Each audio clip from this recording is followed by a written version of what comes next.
জি, প্রথমে আপনার নামটা একটু বলেন। জি, আমার নাম তাসলিমা। তাসলিমা, বয়স কত আপনার? আমার বয়স 24 বছর। 24 বছর এই মুহূর্তে। আপনি কোন জেলায় জন্মগ্রহণ করেছেন?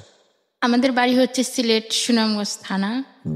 তো ওখানে আমি জন্মগ্রহণ করি। আর আপনি এখন আছেন গাজীপুরে? এখন আমি বর্তমানে গাজীপুরে থাকি। গাজীপুরে আছেন, জি। তো আপনি যে জীবন গল্পটা আজকে এখানে বলবেন আপনার, এবং আমি তো জানি গল্পটা কি বিষয়, বা আমার টিম মেম্বার যারা ছিলেন তারা তো আপনার সঙ্গে পুরো বিষয়টা নিয়ে অনেকক্ষণ ধরেই গল্প করেছেন। আপনি কি জেনে বুঝে তারপরে এই গল্পটা বলতে আসছেন? কারণ আমি জানি যে গল্পটা প্রচার করার পরে আপনার সামাজিকতায় সমস্যা হতে পারে। সমস্যা হতে পারে, তবে আমি মনে করি কি আমার এই কষ্টগুলো বা আমার সাথে যে অন্যায়গুলো করা হয়েছে সেগুলো যদি মানুষের শুনে তাহলে নিজেকেও একটু হলে সাবধানে রাখতে পারবে। আর যারা এই ধরনেরগুলো অপরাধগুলো করে থাকে তারা যেন তার থেকে বিরত থাকে। আমি জানি না মানে আমাদের যে সমাজ ব্যবস্থা সেখানে আপনার এই গল্প বলার পরে কি ধরনের প্রভাব আপনার ব্যক্তি জীবনে পড়বে, কিন্তু আমরা আমাদের অনুষ্ঠানের শুরুতেই এই বিষয়টা পরিষ্কার করি যে সম্পূর্ণ রিস্ক হচ্ছে আপনার, এবং যারা এখানে আসেন তারা মূলত মানুষের জন্য উপকারী করেন। এবং আজকের এই জীবন গল্পটা হয়তো অনেক বিবেকবান মানুষ মূলতই বিবেকবান, কিন্তু বিবেক কখনো কখনো ঢাকা পড়ে। তো সেই সব মানুষদের বিবেকের দ্বারটা হয়তো উন্মোচিত করবে। আমরা শুরু করতে চাই একেবারে ছোটবেলা থেকে, যেখান থেকে আপনার বলার আছে, আপনার যেখান থেকে মনে পড়ে। আমাদের ফ্যামিলিতে আমার বাবা মা 2 বোন 1 ভাই। তো আমাদের ফ্যামিলিটা মোটামুটি ভালোই সুখেরই ছিল। বাবা কি করতেন?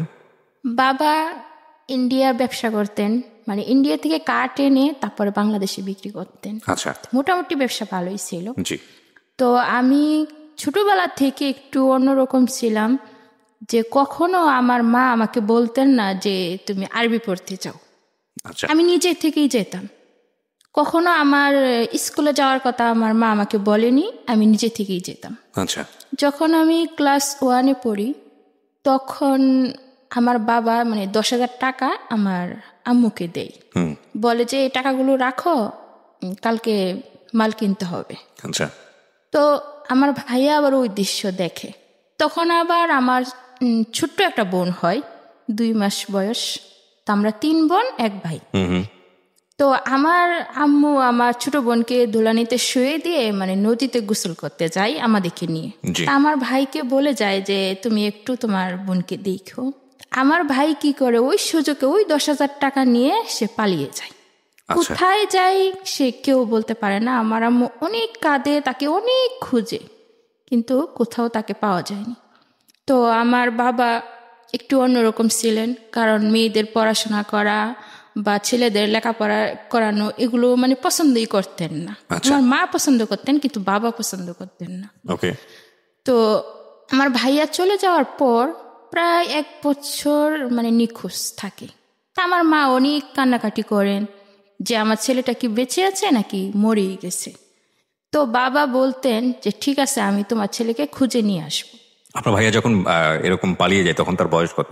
তখন তার বয়স 15 থেকে 16 বছর হবে। ঠিক আছে, তখন আপনার বয়স কত? তখন আমার বয়স, আমি ক্লাস 1-এ পড়ি, 5 বছর বয়স। তো ভাইয়াকে খুঁজতে খুঁজতে একসময় বাবা খুবই অসুস্থ হয়ে পড়েন। তো বাবা আমাদের ভৈরব রায়পুরা থানা, ওখানে আমার একটা হুপু আছে, হুপুর বাসাতে যান অসুস্থ অবস্থায়।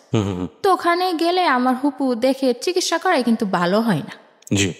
তো আমার হুপু বলতেছে যে ভাই তুমি তো এখানে আসছো, কিন্তু তুমি যদি এখানে মারা যাও তাহলে তোমার স্ত্রী সন্তান তোমাকে দেখতে পারবে না। এক কাজ করো, তুমি বাড়িতে চলে যাও। তা আমার মা এক কাজ করে, আমাকে নিয়ে অনেক দূরে একটা হুজুরের কাছে যায়। আচ্ছা। গিয়ে হুজুরের পায়ে হাতে ধরে কাঁদতে থাকে যে আমার একমাত্র ছেলে, তার বাবা অসুস্থ, এখন সে যদি বাড়িতে না আসে, যদি তার বাবা মারা যায় তাহলে আমার স্বামী বলে যে ও নাকি ওকে মাটিও দিতে পারবে না, তাহলে একটা সুখ থেকে যাবে। তো উনি বলে কি মা কেঁদো না, তো শনিবারে যাই আমাকে নিয়ে। তো উনি কিতাব দেখে 2টা তাবিজ লিখেন, যদি আপনার ছেলে জীবিত অবস্থায় থাকে তাহলে 7 দিনের ভিতরে ফিরবে, আর যদি না ফিরে তাহলে ভাববেন যে আপনার ছেলে মারা গেছে। তো আমার আম্মু আইনা তাই করে, শনিবারে তাবিজটা না রাখে। দেখা যাচ্ছে বৃহস্পতিবার রাত্রে 9টার দিকে আমার ভাইয়া বাড়িতে পৌঁছে যায়। তো আমার ভাইয়াকে দেখে আমার আম্মু অনেক কাঁদতে থাকে যে তোর বাবা অসুস্থ, তুই কোথায় হারিয়ে গেছিলি। তখন ভাইও কাঁদতে থাকে, বাবার পায়ে যায় পড়ে, আমি ভুল করছি, আমাকে ক্ষমা করে দাও। তো আমার বাবা বলে কি, না, সন্তানে যতই ভুল করুক মা বাবার কাছে ভুল মনে হয় না, আমি তোমাকে ক্ষমা করে দিছি।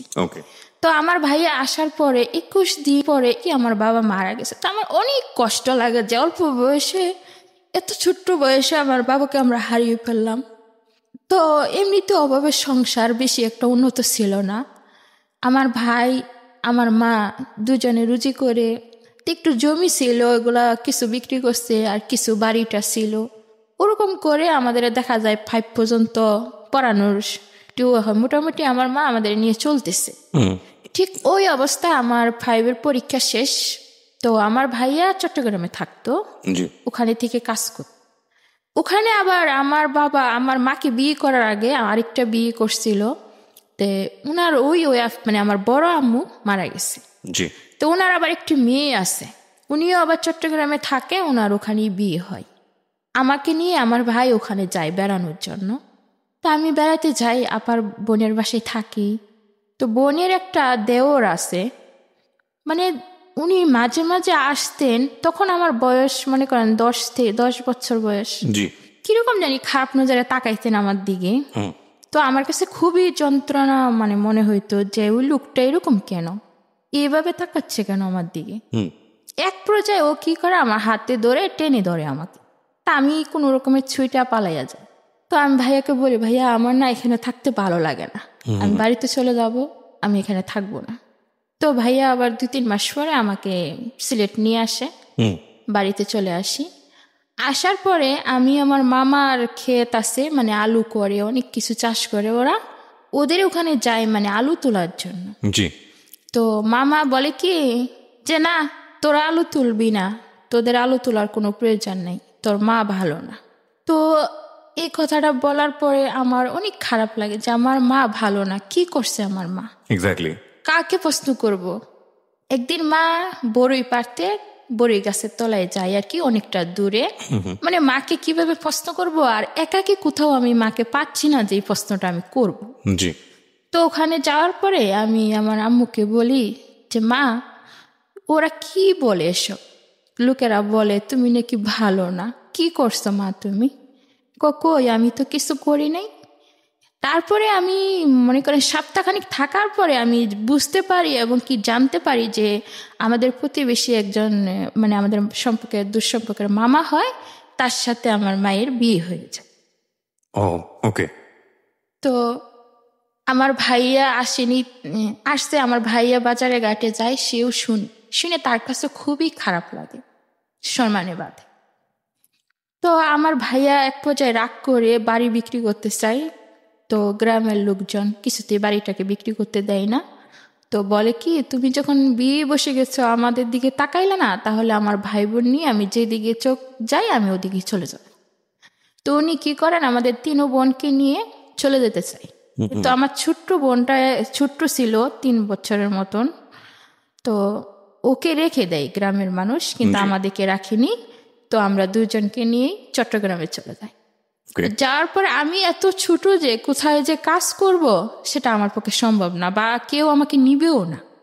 তো ভাইয়া বলে যে কি কাজ করো, আমি একা কাজ করে তোমাদের পালবো। আবার আমার ছোট বোনটাকে স্কুলে ভর্তি করে দেয় ওখানে নিয়ে, কিন্তু আমাকে স্কুলে ভর্তি করে না, আমাকে কাজের জন্য চাপ দিতে থাকে। তা আমি বিভিন্ন অফিসে যাই চাকরি নেওয়ার জন্য, কিন্তু কোথাও আমার চাকরি হয় না। লাস্ট পর্যন্ত আমি একটা সুতার ফ্যাক্টরি, ওখানে গিয়ে কাজ করি। 1 সপ্তাহ কাজ করার পরে নাইট ডিউটি আসে। জীবনে কখনো জেগে থাকিনি। তো আমি 2 দিন নাইট করার পরে কি হয় যে জ্বর আসে আমার শরীরে, প্রচুর পরিমাণ জ্বর আসলে কি করে, আমি শুয়ে থাকি ঘরের ভিতরে, আমার ভাই একটা লাঠি নিয়ে আসে, আমাকে অনেক মারে যে তুই শুয়ে আসিস ডিউটি ফালাইয়া, তারপরে তোর চাকরিটা কি থাকবে, এরকম বলে। তখন আপনারা কয়জন মিলে থাকতেন একসঙ্গে? আমার 2 বোন, মানে আমার ছোট বোন, আমি, আমার ভাই, 3 জন মিলে থাকতেন। 3 দিন মিলে, মানে চিটাগঙ্গে বাইজে মুস্তান, ওখানে থাকতাম। আচ্ছা। আর আপনার মা তো তখন বিয়ে হয়ে অন্য কোথাও চলে গেছে? অন্যের ঘরে চলে গেছে। তখন আমার ভাইয়ের এই মায়ের আমি কিছুতে সহ্য করতে পারিনি।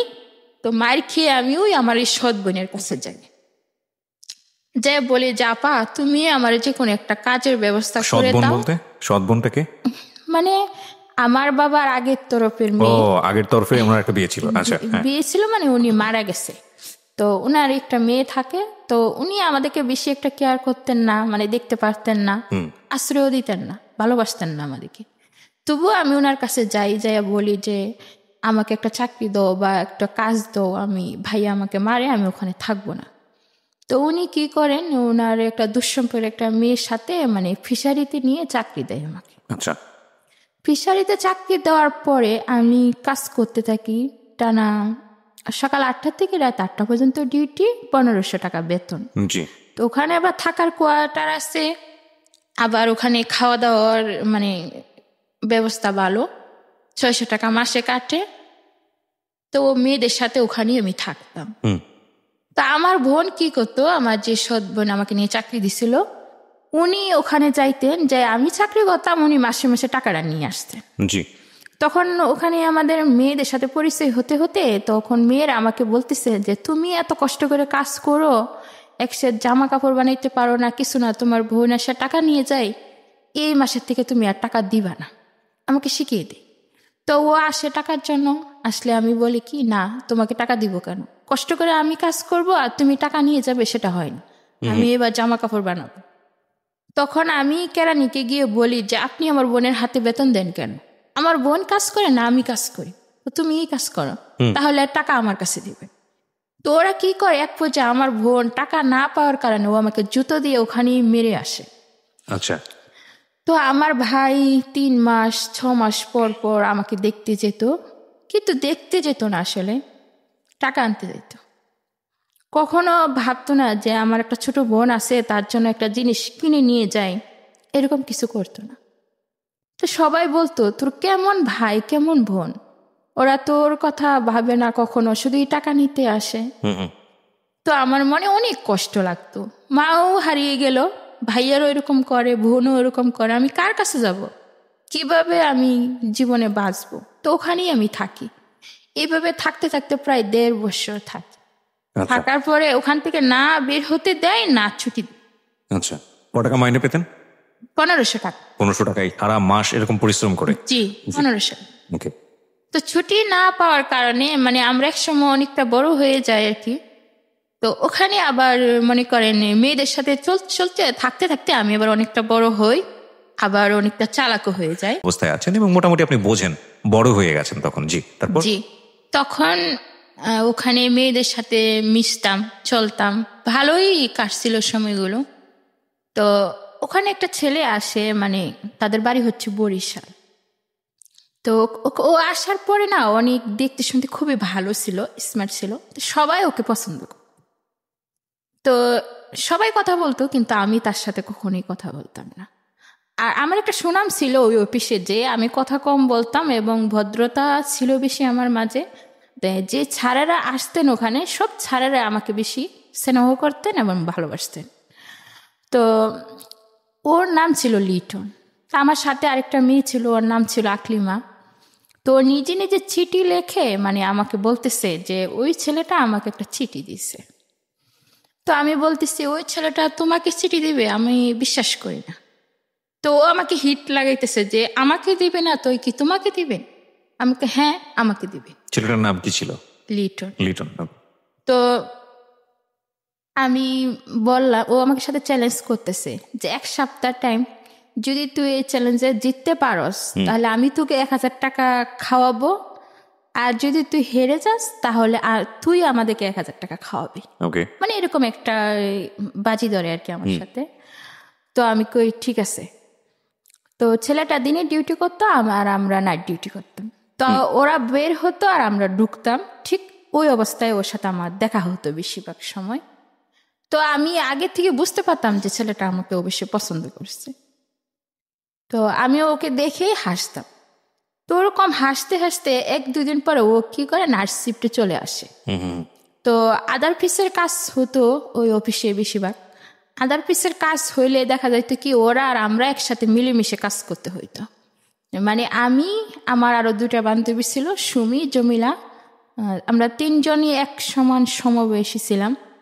তো ওরা আদার পিছে যে স্যারগুলো ছিল, যে ভাইয়ারগুলো ছিল আর কি, তো ওরা আমাদেরকেই বেশি পছন্দ করতো। অন্য সব কোনো মেয়েকে পছন্দ করতো আর সবাইকে বের করে দিত ফ্লোরে, আর আমাদেরকে রেখে দিত।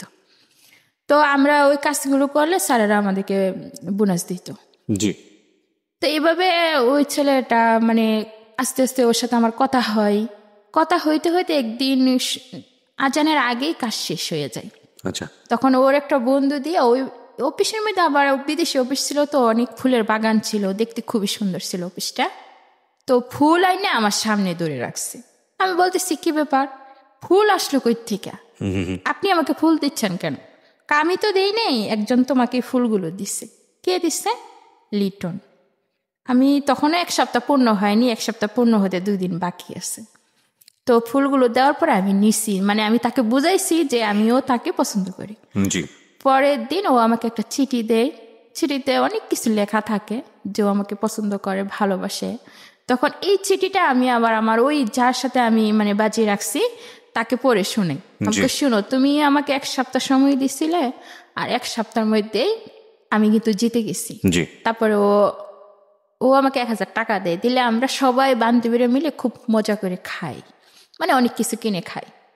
খাওয়ার পর আমার উদ্দেশ্য হলো যে আমি আর ওর সাথে কখনোই কথা বলবো না, জাস্ট এটা একটা মজা ছিল। তো ও তো সত্যি সত্যি আমাকে মন থেকে ভালোবাসতো। তা আমি কথা না বলার কারণে সে আমাকে অনেক খুঁজতে থাকে, মানে আমাকে অনেক রিকোয়েস্ট করতে থাকে, সবাইকে দিয়ে খবর পাঠায়, সিটি দেয় যাতে আমি ওর সাথে 1 মিনিটের জন্য হলো কথা বলি আর কি। তো ওরকম করতে করতে ওর প্রতি আমার একটা মায়া কাজ করে, আমিও ওর সাথে কথা বলি। বলতে বলতে এক সময় একদম সুন্দর একটা সম্পর্কই তৈরি হয়ে যায় আমাদের মাঝে। তো 1.5 বছর হয়ে যাওয়ার পরে আবার কি হয় যে তার মধ্যে 6-7 মাসের বেতন আমাকে দেয়, আর 6-7 মাসের বেতন আমাদের ওরা আটকে দেয়।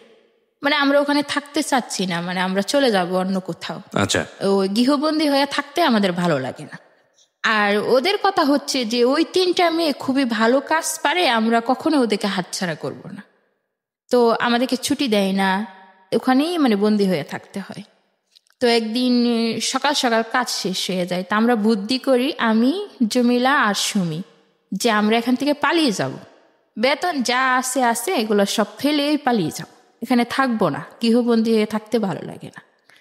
তো আমরা ফ্যাক্টরির সমস্ত সাইড মানে ঘুরতে থাকি আর কি, যে কোন দিক দিয়ে পালানো যায়, গেট দিয়ে তো আর বাইরে হইতে দিবে না। তো একটা দারোয়ান ছিল, মিজান নাম, উনি বলতেছে কি ব্যাপার, তোমরা এত ঘোরাঘুরি করতেছো, পালিয়ে যাবা নাকি? আমি বলতেছি আরে না, পালাবো কেন, যাইলে গেটের সামনে দিয়ে যাব, পালাবো না। তো আমরা কি করি, ঘরে যাই, ঘরে গিয়ে লাইট বন্ধ করে নিজেদের ব্যাগ গুছাইয়া ওই ওয়ালের ও পাশে যেতে হবে যে কোনোভাবে। এখন জমিলা একটু পাতলা সাইজের ছিল, ও পার হয়ে যায়, আমিও পার হয়ে যাই, সুমিও পার হতে পারে না। তো ওরা কষ্ট করে টাইনা মাইনা আমরা তুলে 3জনেই পার হয়ে অনেকটা দূরে চলে যায়, যে একজনের বাসায় জামা কাপড়গুলো রাখি, কিন্তু অফিসের লোক ঠিকই ধরে ফেলে যে আমরা পালিয়ে যাই। তো আমরা যাই মেন রোডে উঠি, ওরাও অফিসে মানে গেট দিয়ে যায়, আর আমাদের সামনাসামনি হয়ে যায়। এখন আমরা খুবই ভয় পাইতেছি যে ওরা তো আমাদেরকে এখন ধরে নিয়ে যাবে, এখন কি করব? তো রিক্সাওয়ালাকে বলি যে আমাদেরকে নিয়ে যান, ওনারা নেই না। বাসওয়ালাকে বলি যে আমাদেরকে নিয়ে যান, ওনারাও নিচ্ছেন না। তখন আজানের পর একদম কোনো মানুষ নাই রাস্তাঘাটে। এভাবে করতে করতে আমরা কি করি, একসময় দৌড়াইতে থাকি, 3জনই দৌড়াইতে থাকি। তো ওরা আমাদের পিছনে দৌড়াইতে থাকে, আমরাও দৌড়াইতে থাকি। দৌড়াইতে একদম চন্দননগর এলাকা, মানে অলিগলি এলাকা, ওটার ভিতরে ঢুকে যায়, পাহাড়ি এলাকা। দৌড়াইতে আবার ওখানে গিয়ে আবার একটা খাল আছে অনেক বড়, যাকে বলে আর কি হাক্কা বলে, মানে অনেক দূরে একটা করে মানে ভাস দেওয়া।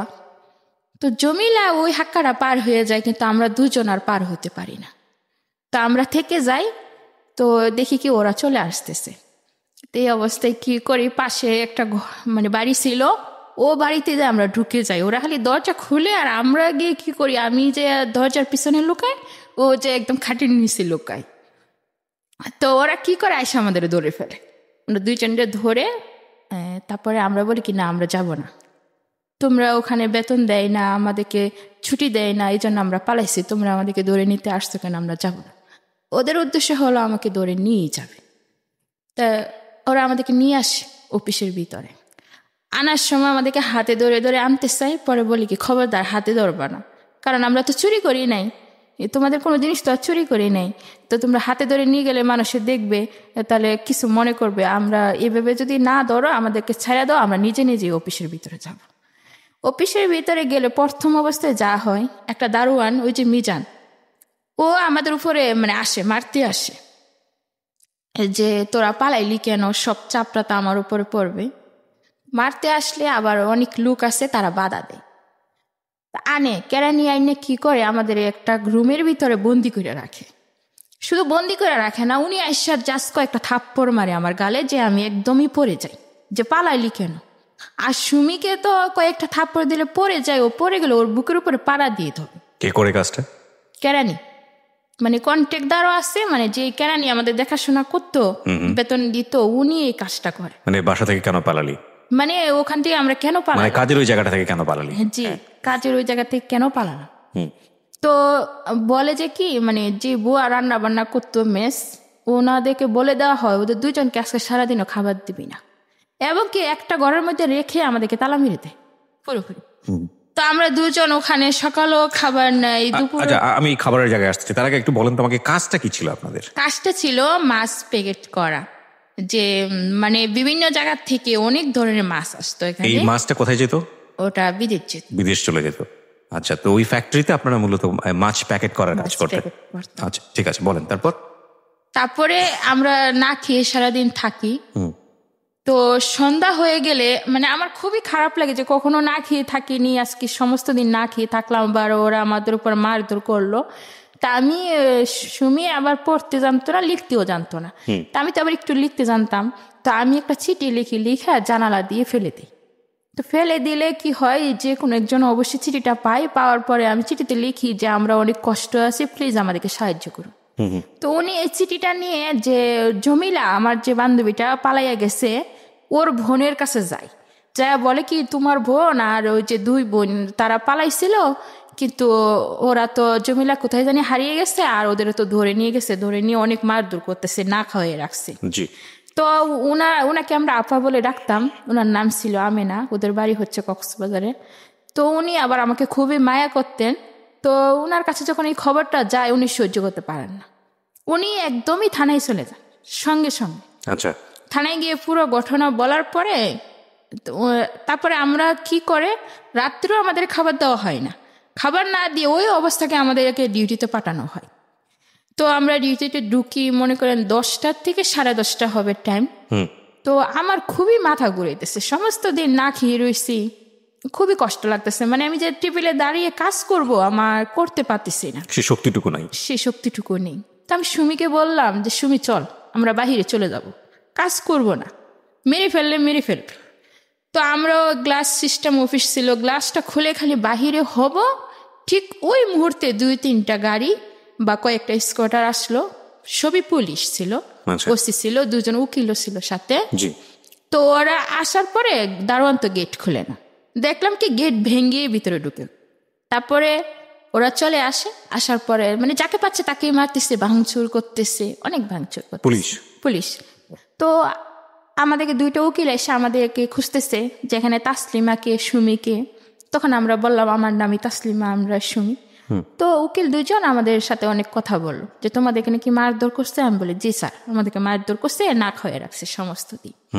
তো ওনারা মনে করেন কেরানিকে পায়নি, কেরানি লুকিয়ে যায়, তো ওকে ধরতে পারে না।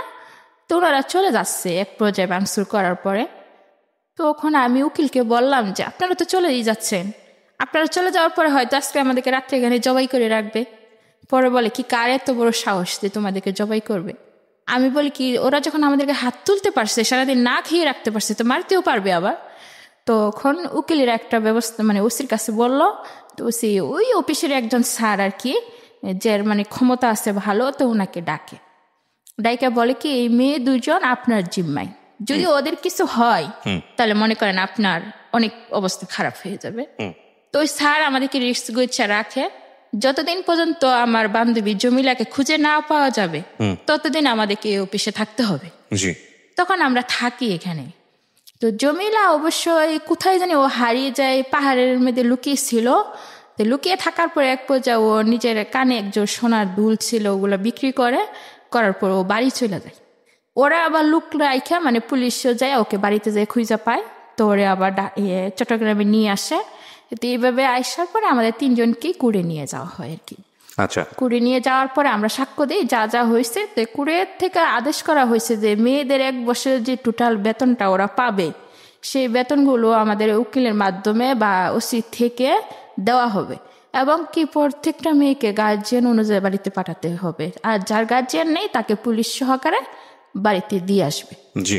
তখন আমি যে আমার যে বোনটা ছিল না, যে জুতা দিয়ে আমাকে মারছিল, আমার সৎ বোনটা, আমি ওদিকে একটা পরিচয় দিতে চাইনি, কারণ ওরা তো লুবি, যে 1 বছরের বেতন আমি পাইতাম ওরা হয়তো বা জানলে ওরা নিয়ে যাবে। তো ওরা কিভাবে জানি খবর জানে যায় না, ওই দিন উপস্থিত থাকে ওখানে। আচ্ছা। জমিলার বোনের কাছে জমিলাকে হাতে তুলে দেওয়া হয়, আর আমাকে ডাকে স্যারেরা যে আমার দুলাভাই আর ওই জাহাপা আসে ওদের সাথে যাওয়ার জন্য। তখন আমি ওইটা বললাম কি যে ওনারা কারা, ওনারা আমার আপা হয় না। তখন ওসি আমাকে একটা ধমক দেয়, এই মেয়ে চুপ থাকো, নিজের বোনকে চিনতে পারো না। তখন বাধ্য হয়ে ওদের কাছে যেতে হয় আর কি। তো টোটালি আমার বেতন 8 থেকে 10,000 টাকার মতো আসে। তো ওই টাকাটা আবার আমার আপার কাছে দেওয়া হয়। জি। আমার আপা ওই টাকাটা পুরাটি আত্মসাৎ করে ফেলে। আমি ওকে অনেক রিকোয়েস্ট করি যে আপা, আমি তো ওখান থেকে চলে আসছি চাকরি ছেড়ে, আমি কি খাবো কি করব, তো আমারে তুমি 1,000 টাকা হলো দাও। কিন্তু একটা টাকাও সেদিন ও আমাকে দেয়নি, পুরোটাই আত্মসাৎ। আপনার এই সৎ বোন? জি। তখন আমি কয় টাকা পেয়েছিলেন 1 বছর কাজ করে? 10,000 টাকার মতো হবে টোটালি। মাত্র?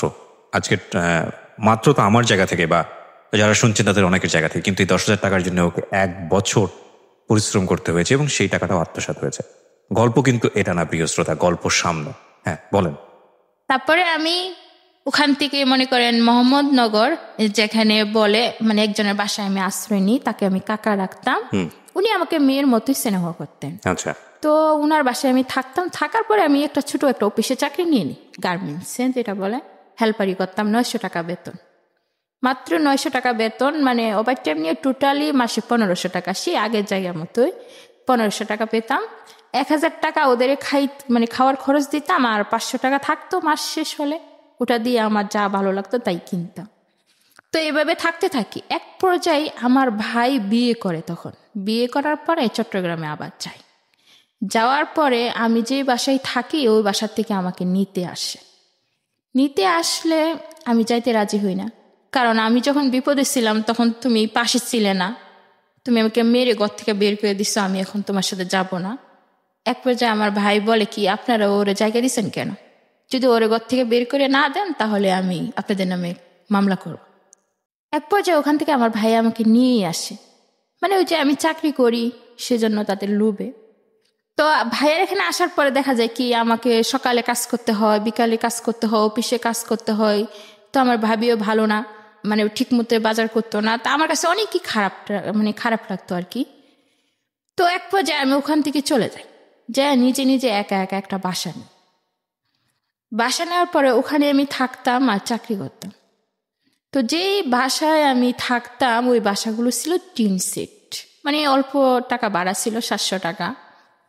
তো যে লোকটা ছিল তার বয়স মনে হয় 40-এর উপরে হবে তখন, আর আমার বয়স হবে 14 বছর। তো একদিন আমি রাত্রের বেলা কি করি, 2টার দিকে প্রস্রাব করার জন্য হয়তো বাথরুমে যাওয়ার জন্য বের হই। ওই লোকটা যে তখন মানে আসতেছে তখন আমি খেয়াল করিনি, বা ওর একটা টার্গেট ছিল আমার প্রতি। এখানে একটু থামাচ্ছি আপনাকে।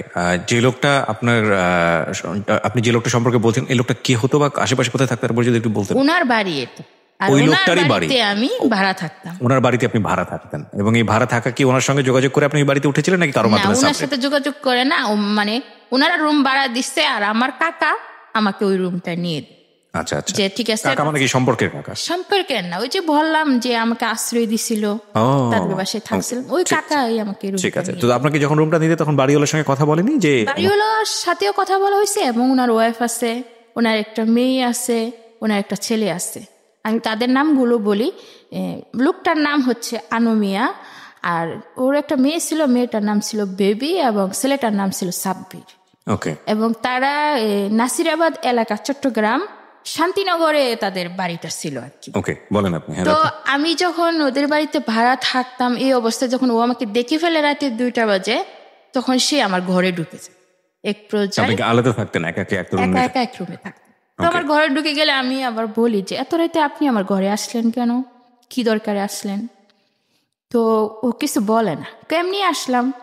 তো এক পর্যায়ে ও কি করে, আমার মুখ চাইপা ধরে। তা আমি ওর সাথে অনেক জোরাজোরি করলেও কিন্তু আমি শক্তিতে অবশ্য পারি না, সেই রাতেও সে আমাকে রেপ করে। তো বলে কি চিল্লাচিল্লি করে কোনো লাভ নেই, চিল্লাচিল্লি করলে নিজের মান সম্মানই যাবে, তোমাকে লোকে খারাপ বলবে, আমাকে কিছু বলবে না। তো আমি পরের দিন অফিসে চলে যাই, কিন্তু অনেক কাঁদতে থাকি যে এটা কি হলো আমার সাথে, আমি তো কোনো অন্যায় করিনি, তবে ওই লোকটা এত খারাপ কেন? তো আমার একা থাকতে খুবই ভয় লাগতো ওই বাড়িতে, ওই ঘটনার পর থেকে। তো আমার আরেকটা মেয়ে আর কি, তাকে আমি ভাবি ডাকতাম সম্পর্কে। তো ওর কাছে যাই বলি যে ভাবি, ওই বাসায় থাকতে না আমার খুবই খারাপ লাগে, রাত্রে একা একা ওই লোকটা জানি কেমন, পুরোটা তাকে আর খুলে বলি না। আচ্ছা। তো ও বলে কি ঠিক আছে তুই আমার কাছে থাক। তো আমি বললাম কি তাহলে ভাইয়া কোথায় থাকবে? তো কাজে চলে যাবে, তো তুই আমার কাছেই থাক আজকে রাত্রে। ওর আবার ছোট একটা বাচ্চা হয় 2-2.5 মাসের। তো আমি ওই বাসায় ওর সাথে ঘুমিয়ে পড়ি। ওর স্বামী বলে যে কি আমি আজকে রাত্রে বাসায় আসবো না, ও আমাকে দেখে যায় যে আমি ওর বাসায় আসি বর্তমানে।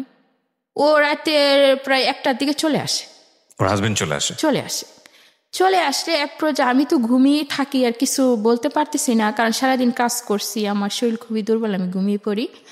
আর ওর হাজবেন্ড আসার পরে কি হয় যে ওর ছোট বাচ্চাটাকে কোলে নিয়ে ওর বউ বসে থাকে, আর ওর হাজবেন্ড চাচ্ছে যে আমার এখানে আসবে, আমার কাছে আসবে। আর ওর বউ চাচ্ছে যে কি ছোট্ট একটা মেয়ে বা এমন একটা ইতিম মেয়ে, তুমি ওর কাছে যেও না বা ওকে নষ্ট করো না। ওদের মধ্যে তকাতকি হচ্ছে, বউ বাধা দিচ্ছে আর ও চাচ্ছে যে আমার এখানে আসবে বা আপনি তো ঘুমিয়েছিলেন তখন, আমি তো তখন ঘুমিয়েছিলাম। তো এরকম প্রচার করতে করতে ওই যে বউকে 2-3টা থাপ্পড় মারে ওর বউ যখন কাঁদতে থাকে না, ওই কাদার শব্দে আমার ঘুম হঠাৎ করে ভেঙে যায়। তো এবং কি কাদার শব্দে আর ওই যে লোকটা আছে না, ওর একটা হাতও আবার আমার কাছে চলে আসে। ও পুরোপুরি আমাকে করার জন্য প্রস্তুতি নিচ্ছে আর কি। তো এই অবস্থায় আমার ঘুম ভেঙে যায়। ঘুম ভেঙে গেলে আমি লাইটটা জ্বালিয়ে দিই আর কি, করে যে লাইটটা থাকে জ্বালানোর পরে দেখি এই অবস্থা, ভাবি বসে বসে কাঁদতেছে আর ওই অবস্থা। তো আমি ওদের কিচ্ছু বলি না, তো রাত্রের বেলা না বলে সোজা দরজাটা খুলে বাহিরে চলে যায়। বাহিরে গিয়ে গেটটা খুলে একদম আমার বাসায় চলে যায়। তখন রাতের বাজে 2টা। আপনার বাসার দূরত্ব কতটুকু ছিল ওখান থেকে? দূরত্ব ছিল 5 মিনিট। আচ্ছা, এই রাত 2টার সময় 5 মিনিট হেঁটে আপনি চলে যায়।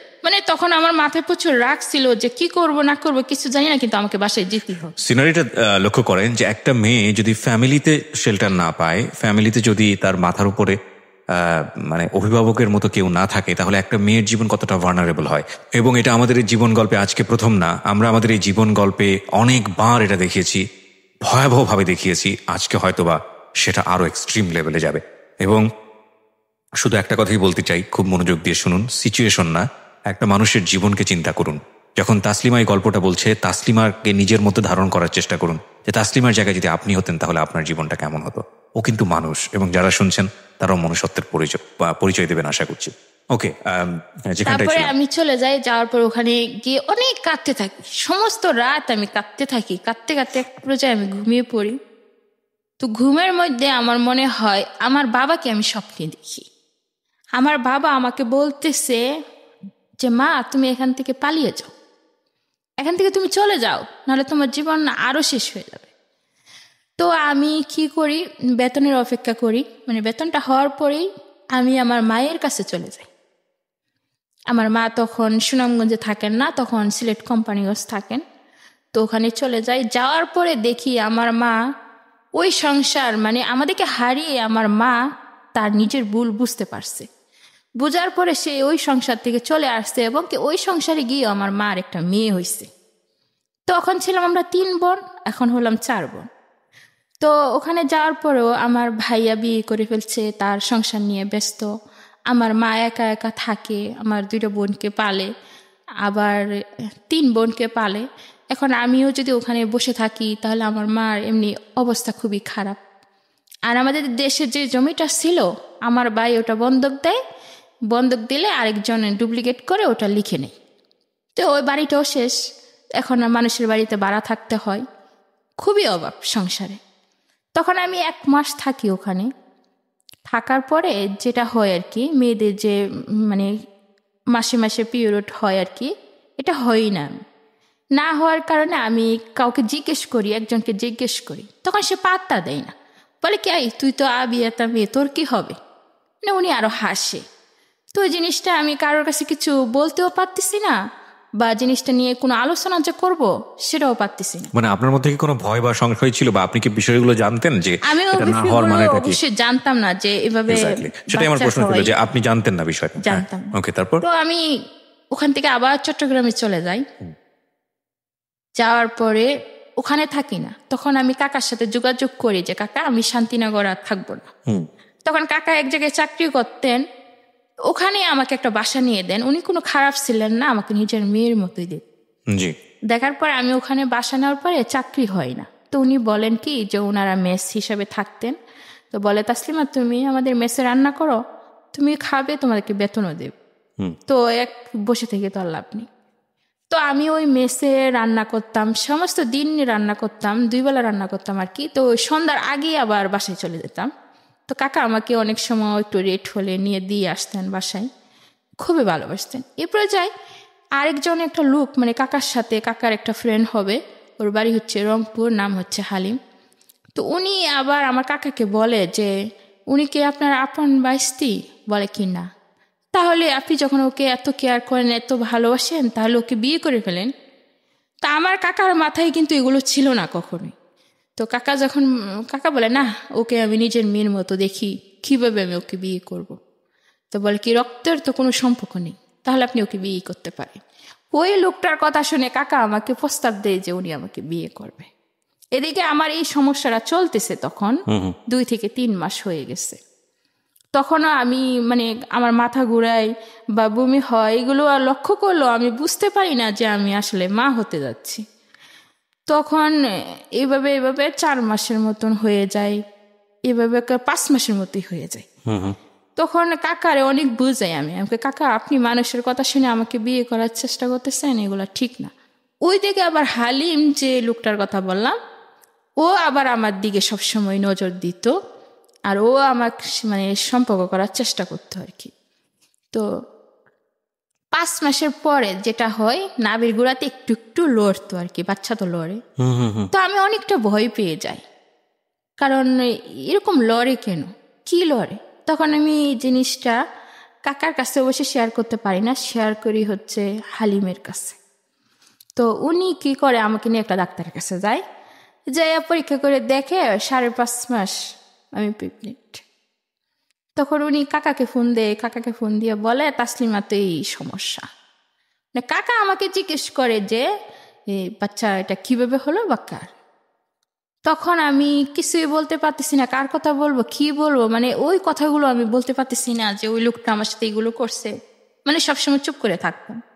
থাকার পরে কাকা, চট্টগ্রামের ঘটনা এটা, যেখানে আপনি রেপ হয়েছিলেন, আর আপনি আপনার কাকার সাথে যে ঘটনাটা ঘটছে এটা কোথায়, কোন জেলায়? এটা হচ্ছে চট্টগ্রামের কালুরঘাটে। তো আপনার কাকা কি বললে ওই লোকটাকে চিনতো? অবশ্যই চিনতো, কারণ চিনি তো ম্যানেজ করে দিয়েছেন। উনি তো রুম ভাড়া নিয়ে দিয়েছিলেন, উনি চিনতো। আপনি কাকাকে বললেন না কেন? কাকাকে বলিনি, কারণ ওনার সাথে আমার বয়সের অনেকটা ডিফারেন্স।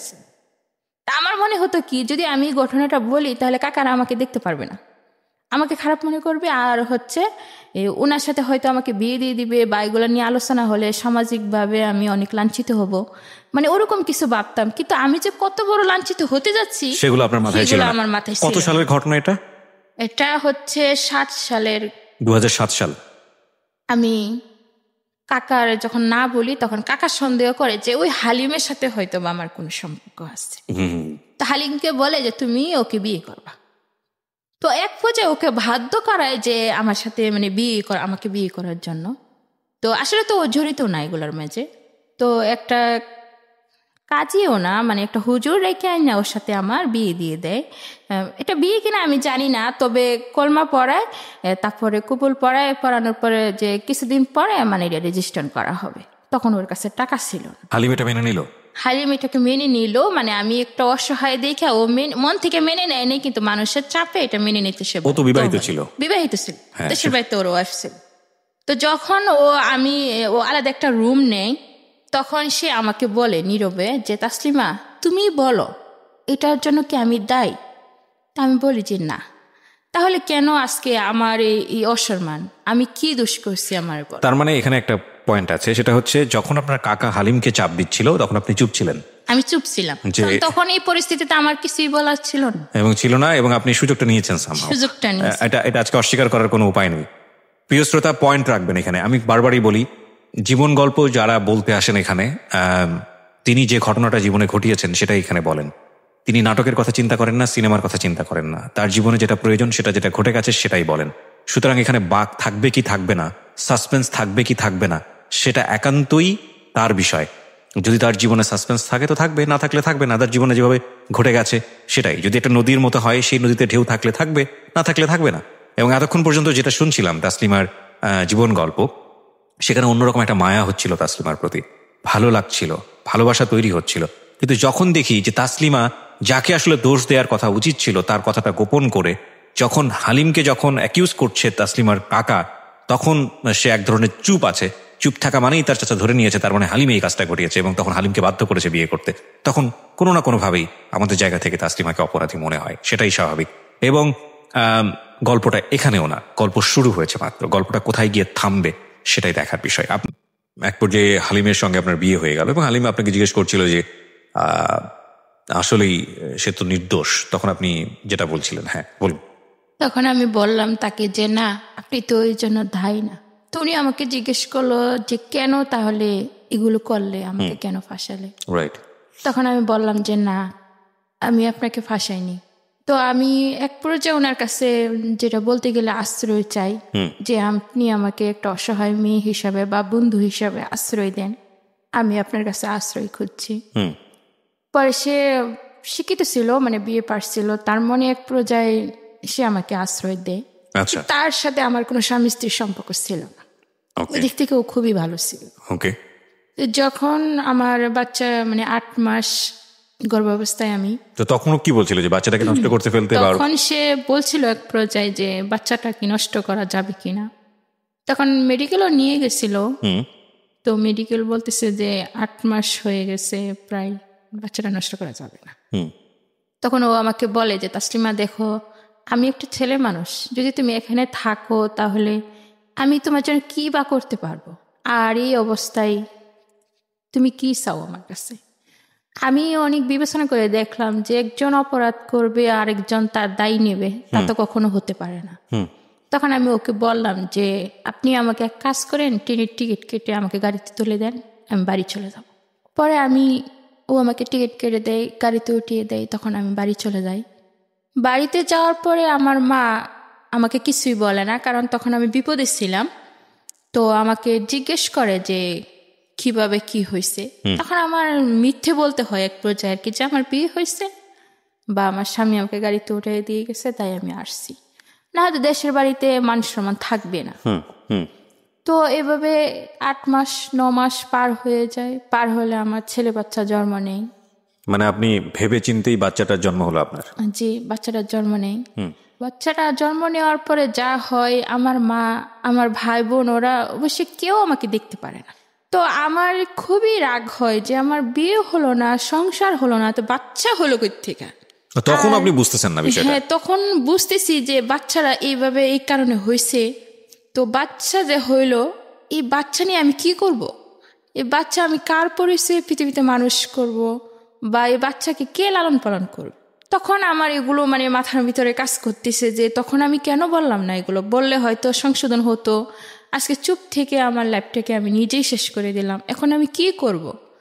তখন এক পর্যায়ে যখন আমার মা আমাকে খুবই অত্যাচার করতেন, তো ওদের আমি কিছু বলতে পারতাম না। তো এক পর্যায়ে আমার রাগ হইতো ওই বাচ্চার উপরে যায়, সেটা যে বাচ্চাটার জন্য আজকে আমি কোনো কাজ করতে পারি না, ঘরের বাইরে যেতে পারি না, না। কিন্তু ততদিনে কি আপনার ফ্যামিলি জেনেছে যে আপনার বাচ্চাটা কিভাবে হয়েছে, আসল ঘটনা কি জেনেছে? এখনো জানে না, আমার ফ্যামিলি সত্যিটা এখনো জানে না, তাদের কাছে আমি সবসময় মিথ্যে বলছি। So this is how much important.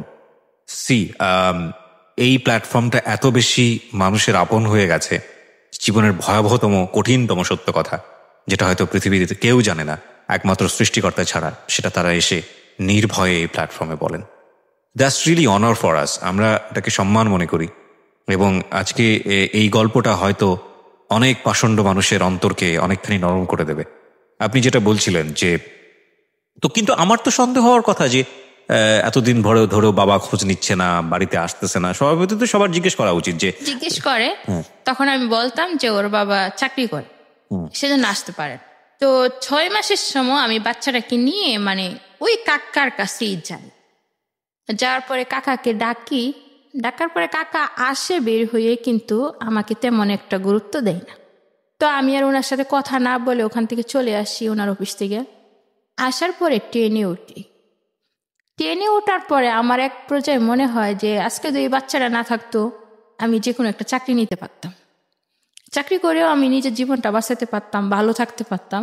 কিন্তু এই বাচ্চাটার জন্য তো আমি চাকরিও করতে পারতেছি না। তো আমাদের যে সিলেটের ট্রেনগুলো হয়, এগুলো কিন্তু বেশিরভাগ একটা যাত্রী হয় না তেমন, বেশিরভাগই খালি থাকে, গরিবের পরে অনেকটাই খালি হয়ে যায়। তো ওই ট্রেনে বেশি একটা মানুষ ছিল না, থাকলেও পিছনের সিটে ছিল, সামনের সিটে কোনো মানুষ ছিল না। তো আমার হঠাৎ মাথার মধ্যে এমন একটা বুদ্ধি কাজ করে যে আমি বাচ্চাটাকে আজকে ট্রেন থেকে ফেলে দেব। ট্রেন থেকে ফেলে দেবেন? যদি আমি ট্রেন থেকে ফেলে দেই তাহলে আমি ফ্রি হয়ে যাব, তাহলে আমি যেখানে খুশি সেখানে যেতে পারবো, আমার মার খেতে হবে না, মানুষের কথা শুনতে হবে না, আমি চাকরি করতে পারবো, আমি বাঁচতে পারবো। আচ্ছা, তখন বাচ্চাটার বয়স কত? তখন বাচ্চাটার বয়স 6 মাস। তো আমি এখানে পজ দিব একটু। অনেক আগে সম্ভবত এটা এনটিভিতে একটা রিপোর্ট দেখেছিলাম, বদরুদ্দোজা বাবু ভাইয়ের একটা রিপোর্ট, সম্ভবত আমি যদি ভুল না করে থাকি। Is a very renowned television reporter, এবং বর্তমানে মাছরাঙা টেলিভিশনে কাজ করেন উনি, ক্রাইম রিপোর্ট নিয়ে কাজ করেন। একটা বাচ্চা কুড়িয়ে পাওয়া গেছে হচ্ছে কোনো একটা মানে দুটো বিল্ডিংয়ের মাঝখানে গলিতে কুড়িয়ে পাওয়া গেছে, এবং ওটা নিয়ে একটা রিপোর্ট এখনও মাঝে মাঝে ফেসবুকে দেখা যায়। এবং ওই বাচ্চাটা কুড়িয়ে পাওয়ার পরে বাচ্চাটাকে ট্রিটমেন্ট করা হচ্ছে, সেভ করার চেষ্টা করা হচ্ছে, বিভিন্ন ইনভেস্টিগেটিভ করা হচ্ছে। এই রিপোর্টটা দেখার পরে মানে আমি আজকের এই জীবন গল্প করতে গিয়ে আমার এই অনুভূতিটা হয়, কিন্তু আমি জানি আমার প্রথম যে অনুভূতিটা হয়েছে এটাই ম্যাক্সিমাম মানুষের অনুভূতি। এই রিপোর্টটা মানে এই বাচ্চার মানে এই রিপোর্টটা দেখতে গিয়ে ফার্স্ট আমার যে অনুভূতিটা হয়েছে সেটা হলো যে কোন পাষণ্ড মা পারলো এই বাচ্চাটাকে ফেলে দিতে। এটা হচ্ছে ফার্স্ট অনুভূতি। সেকেন্ড অনুভূতি, নিশ্চয়ই এই বাচ্চাটার মান সম্মানে সামাজিকতায় আঘাত লাগবে, যে কারণে বাচ্চাটার পরিণতি এরকম হয়েছে। এবং সেক্ষেত্রেও ওই মাটার দিকেই প্রশ্ন এসেছে।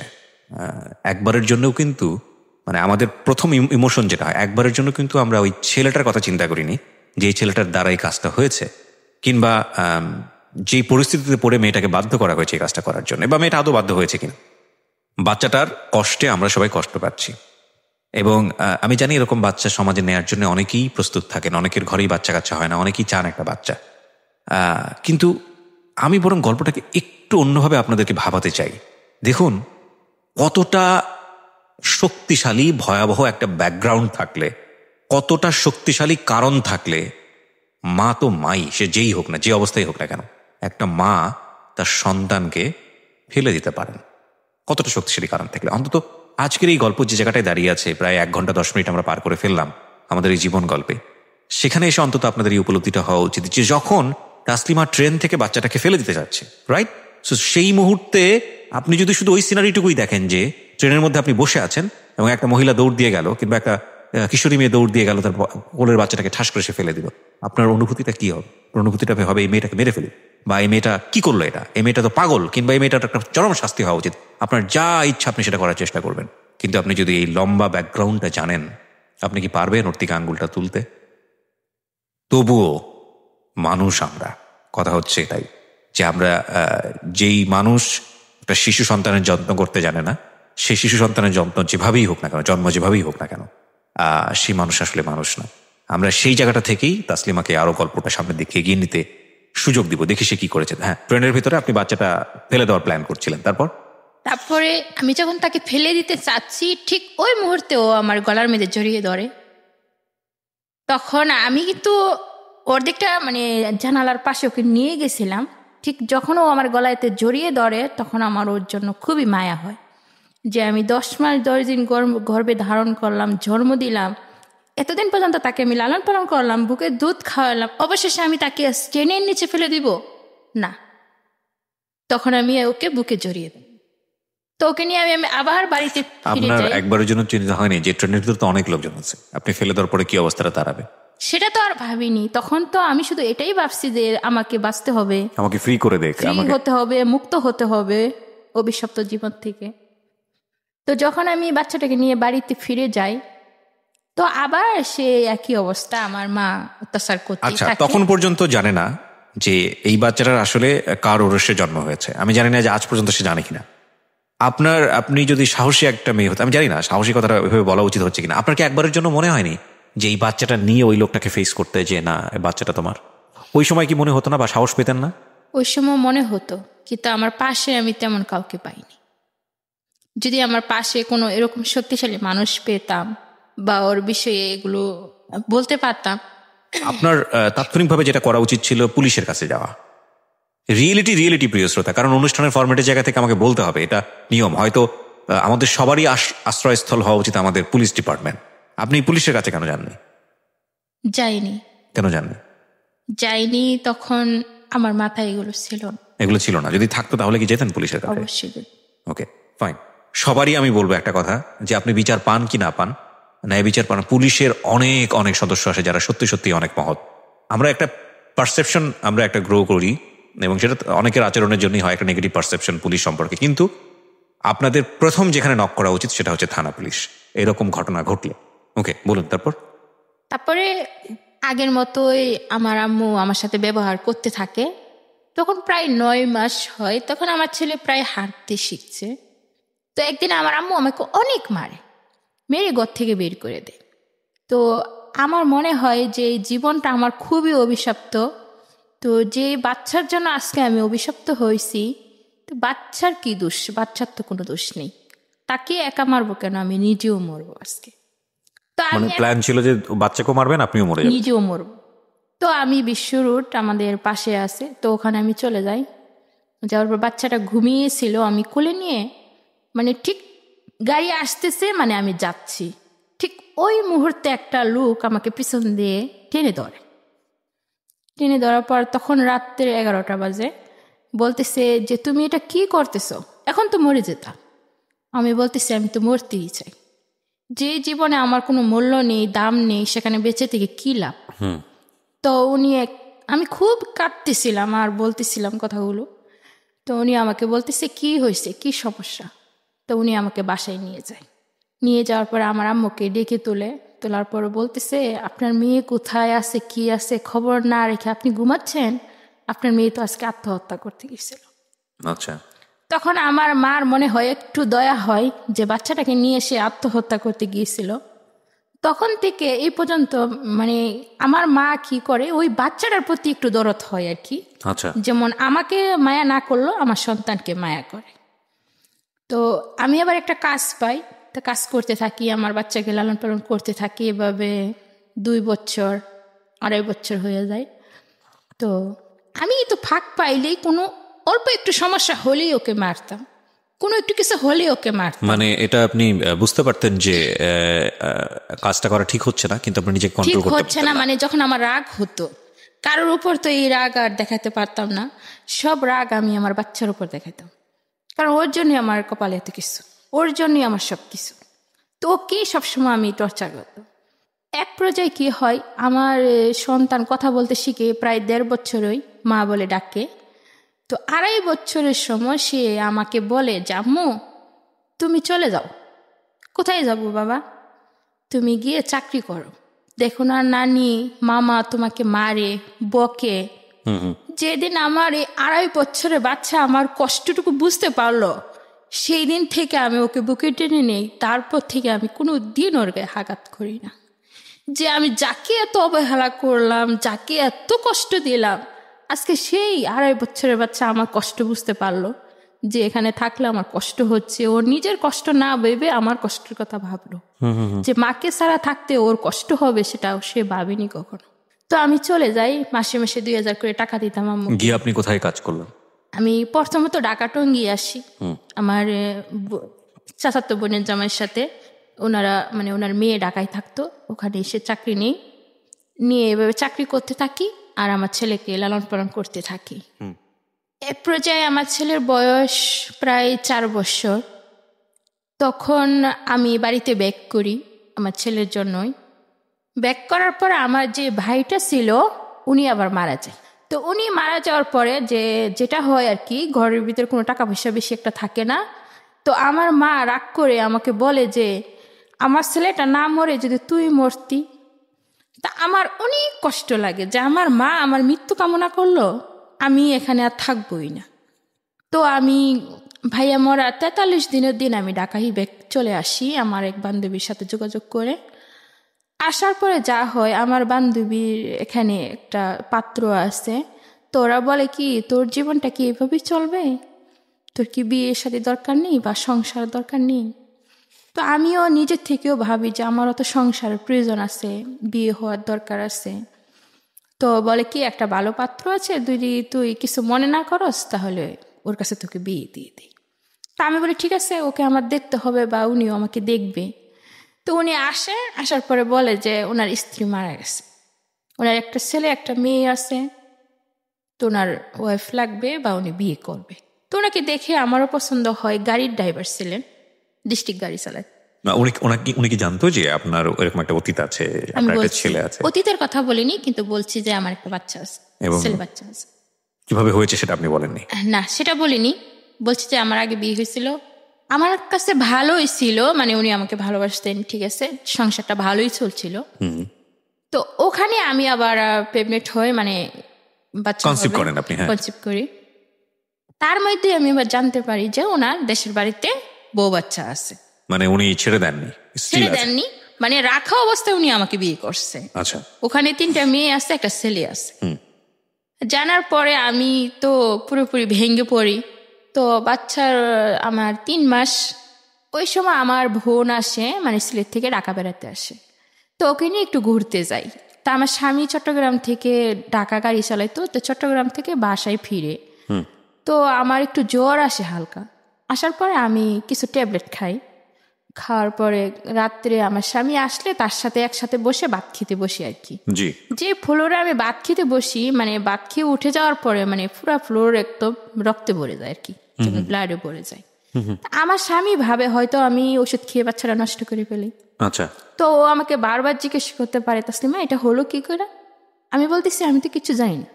তুমি কি খাইছো? নিশ্চয়ই তুমি কিছু খাইছো। আমার ওষুধগুলো চেক করতে থাকে। তো ওষুধগুলো চেক করে দেখে না ওই ধরনের কোনো ওষুধ খাইনি। রাত্রে এক পর্যায়ে আমার পেটে প্রচন্ড ব্যথা হয়। তো আমি ঘুমিয়ে পড়ি, মানে সকাল ও ব্যথা, খুবই প্রচুর ব্যথা, কাঁদতে থাকি। আর ও সকাল, আমার স্বামী সকাল 5টা বাজে উঠে কোথায় জানি চলে যায়। তো ওকে আমি ফোন দিই, কি ব্যাপার, তুমি কোথায়, বাসায় আসবে না? ঠিক আছে আমি আসতেছি। তো এসে দেখে আমি খুবই কান্না করতেছি। তো আমার মাথায় হাত বুলিয়ে দিয়ে বলছে, তাসলিম কি হয়েছে, তুমি কান্না করতেছো কেন? তুমি ডাক্তারের কাছে নিতে হবে, তুমি কি ডাক্তারের কাছে যাবা? আমি হ্যাঁ যাওয়ার তো দরকারই।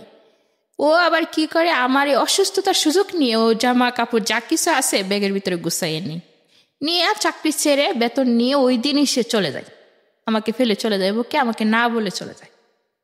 তো ওনার সাথে একজন সহকর্মী, মানে আরেকটা ড্রাইভার বাসায় এসে বলতেছে যে দোকান বাকি, ঘর ভাড়া এগুলো কি দিছে আপনার স্বামী? আমি কই না, তো চাকরি ছেড়ে চলে গেছে। উনি তো চলে যায়। তারপর আমি ওনাকে ফোন দেই যে কি ব্যাপার, তুমি কোথায়? বলে কি আমি তো এক জায়গায় কাজে আসছি, তুমি বাসায় যাও, আর টেনশন করো না, আমি বাসায় ফিরব। মিথ্যে সান্ত্বনা দিচ্ছিল তখন আমাকে। ও যখন চলেই গেছে আমাকে ফেলে, তাহলে আমার আগের ওই বাচ্চার কষ্টের কথাই তো আমার মনে আছে এখনো, তাহলে আমি আর বাচ্চা নিব না। তখন আমি ম্যাডামকে বলি যে ম্যাডাম আমি বাচ্চা রাখবো না, 5.5 মাস হয়ে গেছে, তুমি এখন বাচ্চা রাখবা না, এগুলো আমরা নষ্ট করি না, 3 মাসের বাহিরে আমরা কোনো কিছু করি না, এগুলো খুবই খারাপ, যাও এখান থেকে যাও, বাচ্চা নষ্ট করতে পারো। তো আমার একটাই নেশা ছিল তখন, ও যখন আমি প্রেগনেন্ট ওরা বুঝতে পারে তখন আমাকে চাকরি থেকে বের করে দেয়। তা আমি বাসায় এসে মানে সব ডাক্তারের সাথে, শুধু বড় বড় ডাক্তারের কাছে যে যোগাযোগ করতাম, টাকা নিয়ে নিয়ে যোগাযোগ করতাম যে আমার বাচ্চা আমি নষ্ট করে পারবো। তো একটা গাইনি ডাক্তার মানে আমার সাথে ওয়াদাবদ্ধ যে উনি পারবে, 3,000 টাকা নিয়ে কন্ট্যাক্ট করে আমার সাথে। ওনার বাসায় আমি যখন যাই তখন উনি আমাকে দেখে টোটালি মানা করে দিই, পারবেন। তো এভাবে চৌরাস্তায় একটা বড় ডাক্তার থাকে স্বাস্থ্য ক্লিনিকে, ওই ডাক্তারে যাই। উনার সাথে আলাপ আলোচনা করার পরে মানে এইভাবে ঘুরতে ঘুরতে 7 মাসের উপরে চলে যায়। আচ্ছা। তো উনি বলে কি, দেখো তাসলিমা, তুমি এই বাচ্চাটা নষ্ট আমরা ঠিকই করতে পারবো, কিন্তু দেখা যাচ্ছে কি তোমার তো ঢাকা শহর কেউ নেই, এবং কি টাকা পয়সার অনেক প্রয়োজন আছে, এমন আছে তুমি বিনা চিকিৎসায় মারাও যেতে পারো। তার সাথে ভালো হবে কি, তুমি বাচ্চারা যখন তোমার চাই না তুমি কাউকে দান করে দাও, তাতে তুমি নিজেও বাঁচবে, বাচ্চাটাও বেঁচে থাকবে।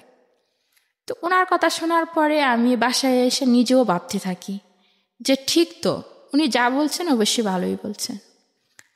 তো আমি একজনকে বলি যে কেউ যদি বাচ্চা নেই তাহলে আমি তাকে বাচ্চাটা দান করব, মানে আমার বাচ্চা পেটে থাকা অবস্থায় আমি চলে যাব। ঠিক ওই মুহূর্তে একটা মহিলাকে আমি শেয়ার করছিলাম কথাগুলো যে আমি বাচ্চা দিয়ে দিব।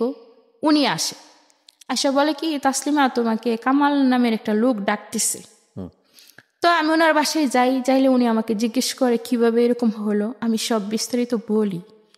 বলার পরে উনি বলে কি, বাচ্চাটা আমার কাছে একটা স্যার আছে, স্যারের তো বাচ্চা কাচ্চা নেই, উনি বাচ্চাটা নিবে। উনি আবার আমার বাড়িওয়ালাকে এসে বলে দেয় যে মেয়েটাকে তাড়াবেন না, মেয়ের কোনো সমস্যা হোক আমরা দেখব। তো আমি থাকতে থাকি।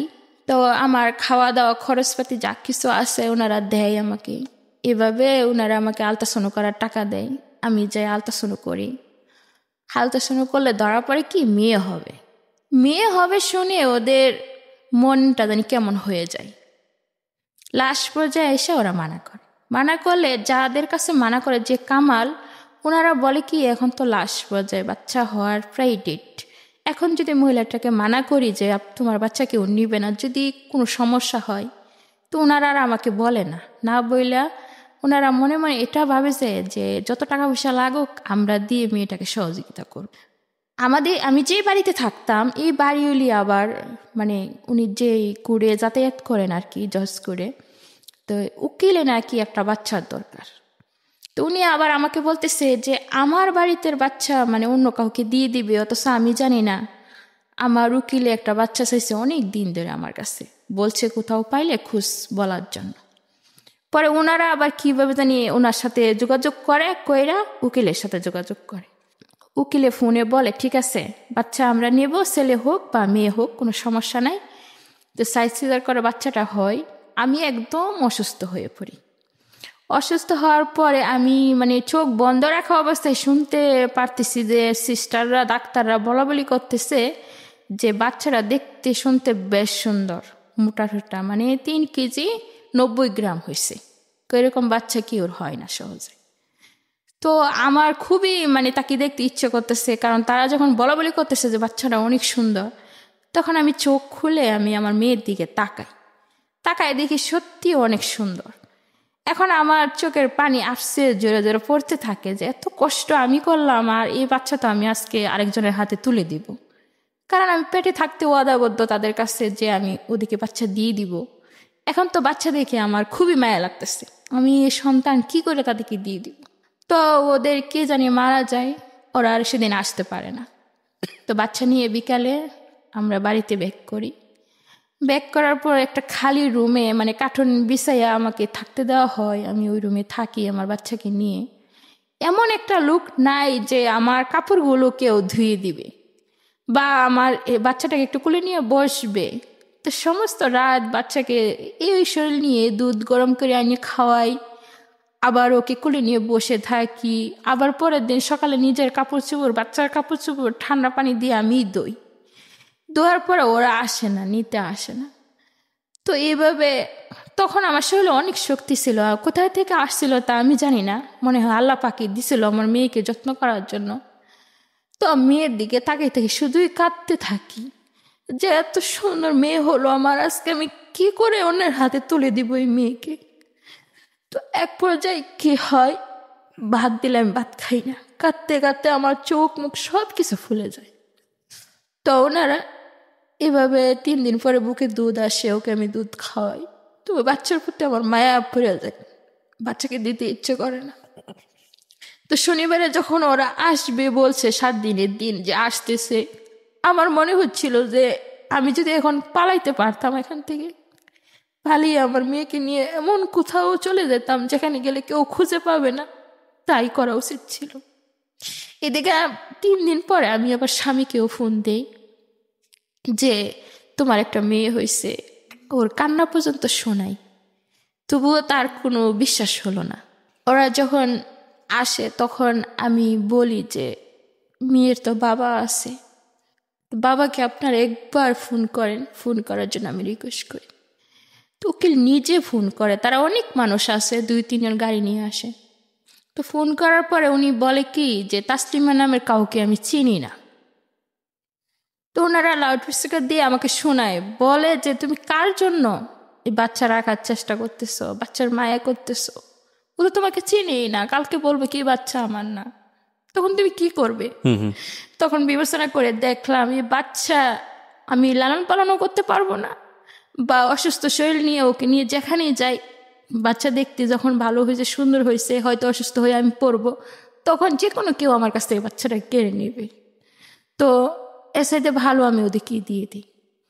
তো ওনাদের হাতে তুলে দিই। যে মহিলাটা আমার বাচ্চাকে নিতে আসে, আবার ওনার একটা জিনিস আমার খুবই ভালো লাগে যে উনি আসার পরই আমার মেয়ের কাছে চলে আসে। আমার সাথে একটু বয়স বেশি হবে, ওনাদের বাচ্চা কাচ্চা কিচ্ছু হয় না, ওনারা ভালোই প্রভাবশালী। তো ওনার হাতে আমি আমার মেয়েকে তুলে দেই এবং ওয়াদা করাই যে আমি জন্ম দিয়েছি কিন্তু তাকে আমি লালন পালন করতে পারিনি, আপনার হাতে তুলে দিলাম, আপনি কোনোদিন আমার মেয়েকে কষ্ট দিবেন না।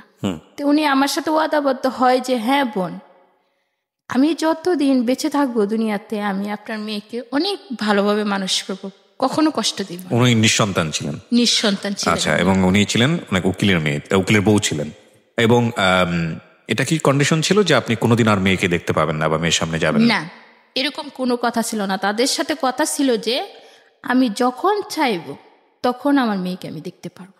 আচ্ছা, তারপরে আমি 10 দিনের দিন যখন আমার মেয়ে দিয়ে দেই, সেদিন তো ওরা বিকালবেলা মেয়েকে নিয়ে চলে যায়, কিন্তু আমি খাওয়া দাওয়া টোটালি বন্ধ করে দিই, কাঁদতে থাকি, সমস্ত রাত আমি কাঁদতে থাকি। পরের দিন সকালে ওনারাই ফোন দেয়, দিয়ে আমার খোঁজ খবর নেই যে আমি কেমন আছি। অত্যন্ত ভালো, মানবিক। আমি এই জায়গাটা একটু পজ নিব, আমি মাফ করবেন, একটা কথা মনে পড়ে গেছে, সে কারণেই বলতে চাচ্ছি।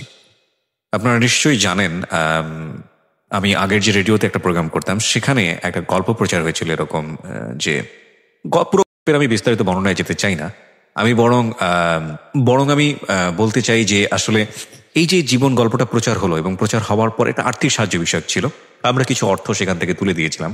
এটা সম্ভবত বইমেলার সময়ের গল্প, এবং পরবর্তীতে ওই গল্পটা নিয়ে একটা চ্যানেল, টেলিভিশন চ্যানেল, খুব নাম করা চ্যানেল, ওটার উপর একটা নাটক বানিয়েছিলেন।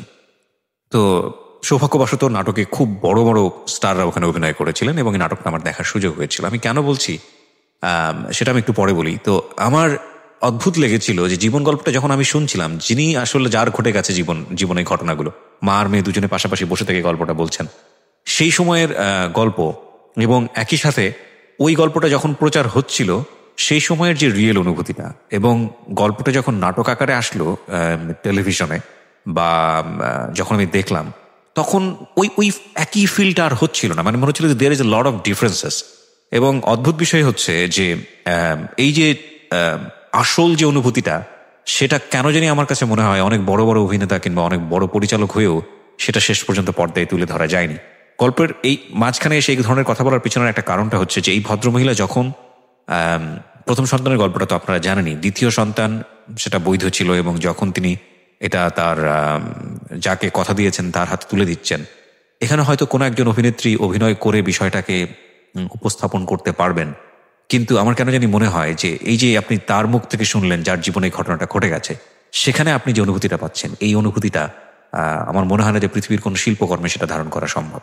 এবং এই জন্যই আমরা বলি যে জীবন অনেক বেশি নাটকের চেয়ে নাটকীয়। 10 দিন পরে আপনি বাচ্চাটাকে তুলে দিলেন এবং ওই বাসার মধ্যে আপনি একাই থাকেন তখন, জি, এবং আপনাকে হেল্প করার মতো কেউ নাই। তো পরের দিন ওরা আপনাকে ফোন দিয়ে খোঁজ নিচ্ছিল যে আপনি সুস্থ আছেন, নিচ্ছিল যে আমি কেমন আছি। তো খালাম্মা বলল যে ও তো ভালো নেই, ও তো খুবই কান্নাকাটি করতেছে বাচ্চার জন্য। তো ওনারা বলল ওকে পরিবেশ চেঞ্জ করতে হবে, মানে ওনার আরেকটা বাচ্চা আছে, ওনাকে বাড়িতে পাঠিয়ে দিন, তো ওই বাচ্চাটাকে কাছে পেলে হয়তো এই বাচ্চাটার কথা ভুলে যাবে। আর এই পরিবেশে থাকলে ওর বাচ্চাকে নিয়ে ও কোলে নিছে, ঘুম পাড়াইছে, তো ওর তো সবসময় মনে পড়বে। তো খালাম্মা আমাকে অনেক রিকোয়েস্ট করে, মা তুমি বাড়িতে চলে যাও। তো যখন ওনাদের হাতে টাকাটা দিয়ে যায় খালাম্মার হাতে, খালাম্মা আমাকে বলেন যখন আমি বাড়িতে চলে যেতে চাই তখন ওই 10,000 টাকা আমাকে উনি দিয়ে দেন। এখানে একটা বিষয় আসে, সেটা হচ্ছে 10,000 টাকার কোনো কন্ট্যাক্ট কি ওনার সঙ্গে আপনার হয়েছিল? কোনো কন্ট্যাক্ট ছিল না। এটা বড় ভালোবেসে দিয়েছে। জিজ্ঞেস করছিল যে তাসলিমা তুমি কি বিনিময়ে কিছু চাও? আমি বলছি না, আমার সন্তানের বিনিময়ে কি নিব আমি আমার সন্তান আপনাদেরকে এমনিতে দান করলাম। তো ওই 10,000 টাকা ওনারা খুশি হয়ে আমাকে দিয়ে গেছিল। সন্তানের বয়স কত এখন? আমার মেয়ের বয়স এখন ওই অক্টোবর মাসের 2 তারিখে 2 বছর পূর্ণ হয়েছে। এই অক্টোবর মাসের 2 তারিখে 2 বছর পূর্ণ হয়েছে। ওকে, বলুন তারপরে আমি তো বাড়িতে চলে যাই। যাওয়ার পরে যা হয় আর কি, আমার সমস্ত শরীরে পানি এসে যায়।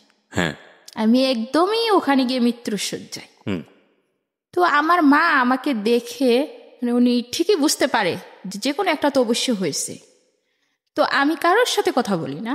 তো আমার মা আমাকে জিজ্ঞেস করে যে মা তোমার কি হয়েছে? তো আমি আমার মায়ের কাছে কিছুই লুকাই না, সব কিছু খুইলা বলি। বলার পরে আমার মাও কাঁদতে থাকে যে তুমি এত কষ্ট করলা, কেন আমাদেরকে শেয়ার করলা না, কেন একবার বললা না? তোমার মেয়ে তুমি অন্যের হাতে তুলে দিয়ে আসছো, তুমি বলতা বা বাড়িতে চলে আসতা। তো বললাম যে আগের বাড়ি তো আসছিলাম, তখন তো আমার যে কষ্ট হয়েছিল ওই পরিমাণ কষ্টের কারণে তো এখন আমি আসি। রাইট, ছেলেটাকেই তোমরা যেভাবে নিয়েছো, এরপরে যদি একটা মেয়ে নিয়ে আসতাম তাহলে তো সেটা আরেকটা, তোমরা আমাকে ঘর থেকে বের করে দিতে। রাইট। তো আমার আম্মু আর কিছুই বলে না। তখন আমার আম্মু বুঝতে পারে যে ও তো এমনিতেই কষ্ট পাইছে, যদি আমরা আরো কষ্ট বলতে থাকি তা আরো বেশি কষ্ট পাবে। তো আমার আম্মু কি করে, আমাকে খুবই যত্ন করে তখন বাড়িতে গেলে। আর ওই 10,000 টাকা আমি নিয়ে আম্মুর কাছে দিয়ে দিই। আম্মু আমাকে গানি ডাক্তারের কাছে নিয়ে যায়, চিকিৎসা করাই, যা খাওয়াইতে বলে তাই খাওয়া, গরম পানি দিয়ে গোসল করাইতো। তো এইভাবে আমি মোটামুটি 1-1.5 মাসের ভিতরে মোটামুটি একটু সুস্থ হয়ে যাই। যাওয়ার পরেও আমার সেই ঘুরে ঘুরে আমার ওই মেয়ের কথাই মনে পড়ে। আমার ছেলে আমার কাছে আসতেছে, বুকের উপর মাথা রেখে বলতেছে আম্মু তোমার কি হয়েছে, তুমি শুয়ে আসছো কেন, উঠো, তুমি শুয়ে থাকলে আমার ভালো লাগে না। ও তো আর বুঝতেছে না যে আমি খুব কষ্টে আছি। ও এসে আমাকে জড়িয়ে ধরতেছে, আম্মু আমাকে খুলে নাও। আমি যে অসুস্থ সে তো বুঝতেছে না। তো এভাবে আমি ছেলের সাথেও বেশি একটা কথা বলতাম না, মানে 3 মাস টোটালি আমি কারোর সাথে কথা বলতাম না। তো আমার পাড়াপড়শিরা যারা আছে সবাই বলতো যে তুই আয়সা ঘরের ভিতরে শুয়ে থাকস কেন, আমাদের কাছে যাস না। আম্মা বলতো যে ওরে বিরক্ত করিস, তারা চলে যা। তো এইভাবে আমার মতো আমি থাকতে থাকি। 3 মাস পরে আমি ঢাকায় ব্যাক করি আমার মেয়ের টানে। অবশ্যই আসার কোনো উদ্দেশ্য ছিল না। যখন আমি আমার মেয়েকে দেখার জন্য যাই, মানে জসকোরে যাই, তখন ওনারা আমাকে দেখতে দিবে না। বিরতি নেব প্রিয় শ্রোতা, এখানে ছোট্ট একটা বিরতি। জীবনটাই আসলে অদ্ভুত। মনুষ্য জীবন আমরা নিয়ে আসি পৃথিবীতে মাত্র কয়েক বছরের জন্য, এবং এই কয়েক বছরই আমাদের জীবনে যে সব অভিজ্ঞতা জন্ম হয় সেটা সত্যি মানে অনেক বেশি ভাবার মতো, যে আমরা প্রত্যেকটা মানুষই এক একটা উপাখ্যান। প্রত্যেকটা মানুষই এই জীবন নামক যে দৌড়, সেই দৌড়ে দৌড়াচ্ছি, হাঁপাচ্ছি, পড়ে যাচ্ছি, উঠে দাঁড়াচ্ছি, আবার দৌড়াচ্ছি। সবার গন্তব্য তো একটা জায়গাতেই, মৃত্যু। অথচ আমরা ওই জায়গাটাকে মনেই রাখি না, এবং মনে রাখি না পাশের একজন ভুক্তভোগী থাকেন যার দিকে আমরা ফিরেও তাকাই না, কিংবা আমি এমন কোনো আচরণ করি যে আচরণের কারণে একজন ভুক্তভোগী হয়ে যান। আমাদের প্রতিনিয়তই মনে করা উচিত যে আমরা আসলে সবাই এখানে মুসাফিরের মতো, খুব শর্টেন পিরিয়ডের জন্য আমরা এখানে দুনিয়াতে আসি। এবং যে ধরনের মানুষ নিয়ে আমি কাজ করি রেডিওতে, যেই ধরনের মানুষ, একেবারে গ্রাসরুট লেভেলের মানুষ, অ্যান্ড বিলিভ মি, প্রতিদিন আমার 1-2 করে গল্প এরকম শোনা হয়। অ্যান্ড খুব কন্ট্রাস্ট, আমার কাছে খুব অদ্ভুত লাগে। আমি এত মানুষের জীবন গল্প শুনেছি, কজনই বা রেডিওতে প্রেজেন্ট করেছি।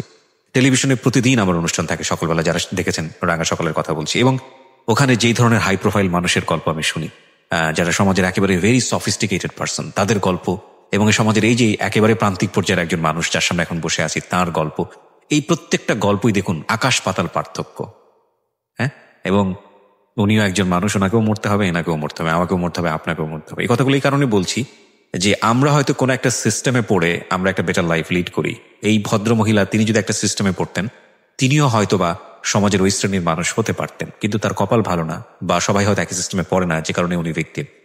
কিন্তু আমরা যারা একটু পজিটিভ সাইডে আছি, বা আমরা যারা একটু ভালো আছি, তারা যদি এই মানুষগুলোর প্রতি একটু সহানুভূতিশীল হতাম, তারা যদি মনে করতাম যে না, ওর জায়গাটা তো আমিও থাকতে পারতাম, আজকে মাইক্রোফোনের পাশে আমি কিবরিয়া বসেছি, ওই পাশে উনি বসেছেন, এমনও তো হতে পারতো ওই জায়গাটায় আমি আছি, উনি এখানে বসেছেন, হতেই তো পারতো, সৃষ্টিকর্তা তো করতেই পারতেন।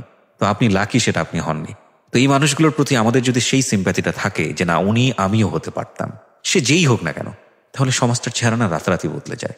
অ্যান্ড বিলিভ মি, এই যে আপনারা রেডিওতে যারা শুনছেন, আমি জানি প্রত্যেকেরই খুব অনুভূতি হচ্ছে, প্রত্যেকের মধ্যেই এই ফিলটা আসছে। কিন্তু সকালবেলা যখন ঘুম থেকে উঠবেন, ভুলে যাবেন, প্লিজ ভুলে যায়েন না, অন্তত কিছুটা হলেও মনে রাখার চেষ্টা করেন, এবং অ্যাটলিস্ট একটা মানুষের হেল্প করেন, একটা মানুষের পাশে দাঁড়ান, যতটুকু আপনার সামর্থ্য আছে। যদি কিছুই না থাকে তো পাশে দাঁড়িয়ে বলেন যে ভাই, আর কেউ না থাকুক, আমি তো তোমার সাথে আছি, টেনশন করো না। এতটুকু আপনি জানেন, এতটুকুতে সে বিশ্বজয় করে ফেলতে পারে। জি, তো আপনাকে বললো যে আপনাকে দেখতে দেবে না, তারপর? না, ওরা কিছুতেই আমাকে দেখতে দেবেন। কোনো ধরনের কি কাগজ করেছিলেন, নাকি জাস্ট এমনিতে দিয়ে দিয়েছিলেন? ওরা আমার বাচ্চাকে নেওয়ার সময় আমার এক কপি ছবি আর আমার ভোটার আইডির ফটোকপি নিয়ে যায়। ওরা একটা কাগজ নিয়ে আসে, অবশ্যই সেটা সাদা ছিল। আপনি সাদা কাগজ সাইন করে দিয়েছিলেন? আমি সাদা কাগজে সাইন করে দিই, কোনো রকম শেয়ার ছিল না। ওকে। তো ওরা যখন দেখতে দিবে না, এক পর্যায়ে আমি জোরাজুরি করি, কেন দেখতে দিবেন না, ওই সময় তো এরকম কথা ছিল না। তো ওনারা বলে আমাদের নিয়ে নিছি যখন, সেটা দেখতে দেওয়া যাবে না, আপনি ভালো থাকেন, আপনার মতো আপনি থাকেন, আমার বাচ্চা আমি নিয়েছি, ওকে আমরা আমার মতো করে মানুষ করব, কিন্তু দেওয়া যাবে না, দেখা যাবে না। তো আমার খুবই কষ্ট লাগে সেই দিন, আমি খুব কাঁদতে থাকি ওখানে বসিয়ে, ওই মানে জজ করে বসিয়ে আমি কাঁদতে থাকি ওদের সামনে। একজন প্রফেসর আমাকে বলে যে মা, ত্যাগটা তো তুমিই করছো, এই ত্যাগটাও তোমাকে করতে হবে, আর তুমি তো মা, 10 মাস 10 দিন গর্ভে ধারণ করছো, তাকে জন্ম দিছ, এক ফোঁটা হলো তারা তুমি বুকের দুধ খাওয়াইছো, তুমি মা থাকবা, ওরা যতই লালন পালন করুক, একদিন তোমাকেই মা বলে ডাকবে, তোমার কাছে ফিরবে, তুমি আশা ছাইরো না, আশা রাখো মন, আশার আলো একদিন ঠিক জ্বলবে। তো ওনার কথা শুনে আমার খুবই ভালো লাগে। যে যাই হোক, সেদিন আমি ওখান থেকে চলে আসি, কিন্তু বারবার আমি ওদের কাছে যেতে থাকি, আমি কিছুতেই আমি আমার মেয়েকে ভুলতে পারি না, এখনো পারি না। যখন তার এই চেহারা আমার চোখের সামনে বেশি ওঠে বা ওর কথা আমি মনে করি, তখন আমার চোখ দিয়ে আশ্রা পানি ঝরতে থাকে। আমার মনে হয় যে আমি যদি ওকে সামনে পেতাম, যে আমার বাচ্চারা কোথায় আছে, আমি যদি সেই ঠিকানাটা জানতাম যে আমার বাচ্চারা কোথায় আছে, ওরা আমাকে ঠিকানাও দিচ্ছে না বা বলতেছেও না, তো ওরা শুধু অফিসের ঠিকানা দিচ্ছে, আমি অফিসে যাই। আমার মনে হয় যে আমি ওদের কাছ থেকে কেড়ে নিয়ে আসতাম, এবার জেল খাটতে হয় বা ফাঁসি হয় হতো, নিজের বাচ্চার জন্য আমি ফাঁসির দড়িও গলায় পড়তে রাজি ছিলাম। কিন্তু আসলে এরকম কিছু হচ্ছে না, ওরা আমার কাছ থেকে পালিয়ে বেড়াচ্ছে আর আমি ওদেরকে খুঁজে বেড়াচ্ছি। তো সন্তান কি জিনিস, প্রথম সন্তান হয়তো বা আমার অল্প বয়সে হয়েছিল, সেজন্য তার প্রতি এতটা দরদ ছিল না, এখন আছে। আর আমার মেয়ের প্রতি যে আমার এত টান, এত দরদ, হয়তো বা তাকে অন্যের কুলে তুলে দিছি বলি, ওই তার মায়া বা তার কোনো কিছু আমি বলতে পারি না, সবসময় মনে হয় যে আমি নিঃস্ব হয়ে গেছি। আপনি গল্পের এখন যে জায়গাটায় দাঁড়িয়ে আছেন, সেটা আপনার জীবনের বর্তমান পরিস্থিতি, আমি যেটা বুঝতে পারছি। আপনার প্রথম সন্তানের বয়স কত এখন? আমার প্রথম সন্তানের বয়স ডিসেম্বর মাসের 13 তারিখে 8 বছর পূর্ণ হবে। 8 বছর পূর্ণ হবে। পড়াশোনা করছে? হ্যাঁ, ক্লাস 3-তে পড়ে। ক্লাস 3-তে পড়ে। আপনার দ্বিতীয় সন্তান, যাকে আপনার একবারই তুলে দেওয়ার পরে আর জীবনে কখনো দেখার সুযোগ হয়নি, হয়তো আর কখনো হবেও না, কিন্তু আপনি মা, এবং আপনাকে আমার কোনোভাবেই বোঝানো সম্ভব না, পৃথিবীর এই কঠিন দায়িত্ব কেউই পারবে না, কোনো প্রেজেন্টারই পারবে না, বা কোনো মোটিভেটরও পারবে না, যে একজন মাকে বোঝানো যে না, আপনার সন্তান আপনি দিয়েছেন, সুতরাং ওদিকে আপনি টার্গেট করেন না। কারণ মায়ের এই অনুভূতি, এটা কি, এটা সৃষ্টিকর্তা কি দিয়েছেন, এটা একজন মাই ভালো বলতে পারবেন। আর কি করেন আপনি এখন, এমনি পেশায় কি করেন? আমি আমার ওই বাচ্চারা হওয়ার পর থেকে আমি কোমরে একটা সমস্যা হয়ে যায়, বসে কাজ করতে পারি না, বেশিক্ষণ বসে থাকতে পারি না। তো গার্মেন্টসে চাকরি করতাম আগে, হয়তোবা সেজন্য এই সমস্যাটা হয়েছে। তো অনেক দিনই আমি বেকার ছিলাম। তো ডাক্তার একজন, উনি খুবই ভালো মানুষ। তো ওনার এখানে আমাকে ছোট্ট একটা চাকরি দেয় আর কি, 6,000 টাকা বেতন দেয় মাসে। আমি 8 ঘন্টা 5 ঘন্টা ডিউটি করি ওনার কাছে, টুকটাক কাজ করে দিই।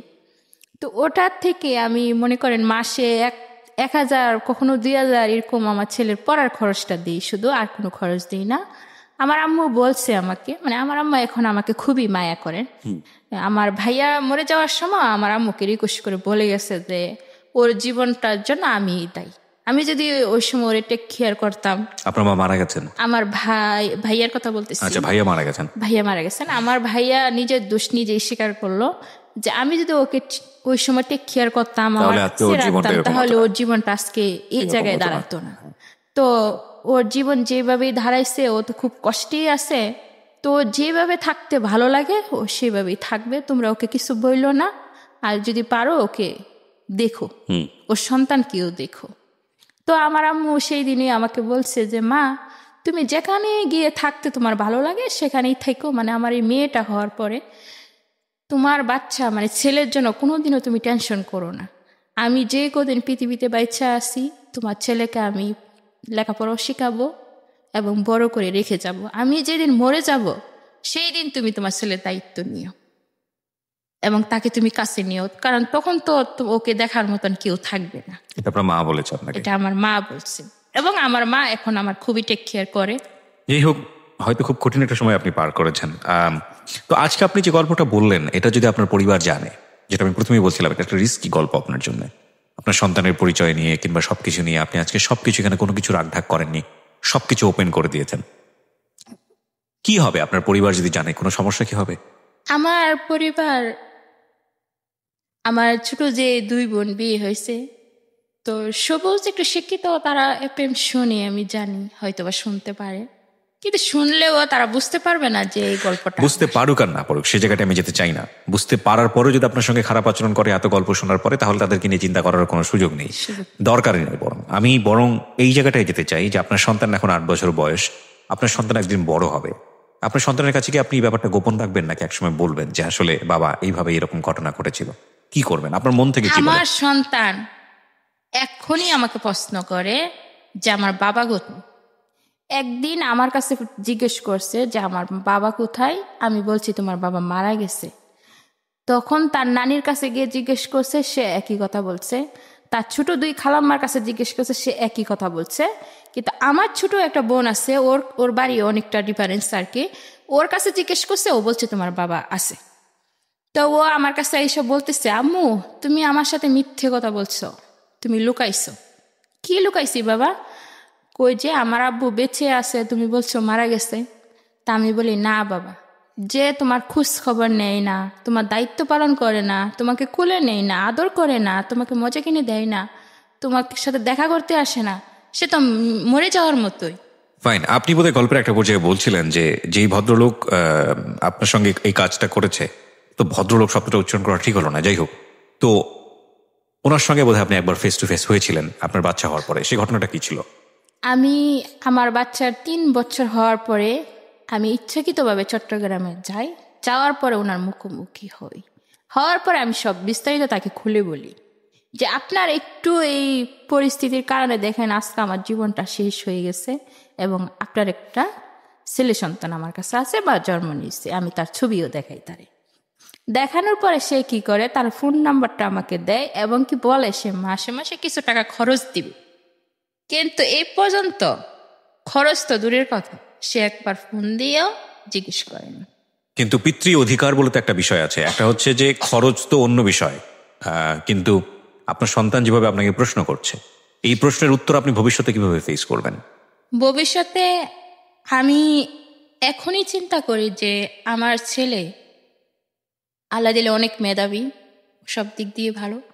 তো ও এখনই বলে যে মা আমার আব্বু কোথায় আছে, না আমি সেটা জানি, কিন্তু আপনি ফেস করবেন কিভাবে? আপনার সিদ্ধান্তটা কি? আমার সিদ্ধান্ত এটাই, আমার ছেলে যেদিন বড় হবে, এখন হয়তো সে ছোট আছে বুঝবে না, আর একটু বড় হবে, তখন আমি আমার ছেলেকে সব কিছু খুলে বলবো।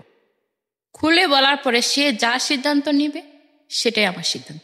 সেদিন যদি আপনার ছেলে সিদ্ধান্ত যদি এরকম হয় যে না তার মধ্যে একটা হীনমন্যতা কাজ করে, বা একটা এমন একটা সিদ্ধান্ত আসলো যেটা আপনি মানতে পারছেন না, তখন আপনি কি করবেন? এমন একটা সিদ্ধান্ত হতে পারে যে সে আপনার সঙ্গে থাকলো না, এমন একটা সিদ্ধান্ত হতে পারলো যে সে এমন হলো যে ঠিক আছে, আমার যেহেতু বাবারও পরিচয় নেই, আমি মারও পরিচয় দিব না, এরকম সিদ্ধান্ত তো আসতে পারে, মেবি যে কোনো কিছু হতে পারে।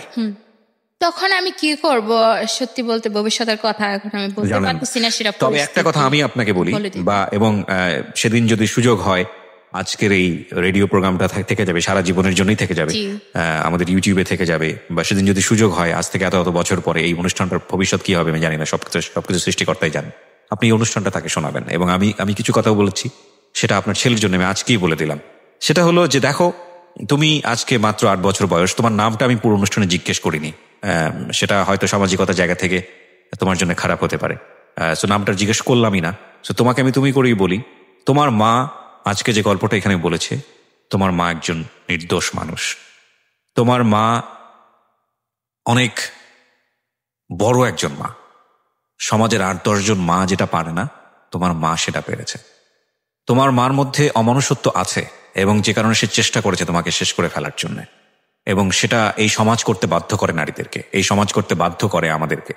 কারণ এই সমাজ একটা সন্তানের জন্ম হলে প্রথমেই পিতার পরিচয় খোঁজে, মায়ের পরিচয় খোঁজে, এবং সেই পরিচয়ে কোনো রকম কোনো সন্দেহ থাকলে তার বড় হয়ে ওঠা এই সমাজে বিষের মতো হয়ে যায়।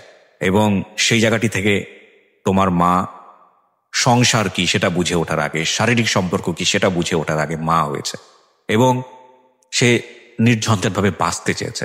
কিন্তু তুমি যখন বোঝো না, সেই সময়ে তোমার যে আলিঙ্গনটা তোমাকে পৃথিবীতে বাঁচিয়ে রাখার জন্য তার যে জীবন সংগ্রাম করতে তাকে ইন্সপিরেশন দিয়েছে, উৎসাহ দিয়েছে, সেটার জন্যেই তুমি আজকে তোমার পিতার পরিচয় খুঁজতে পারছো, অর্থাৎ তুমি বেঁচে আছো।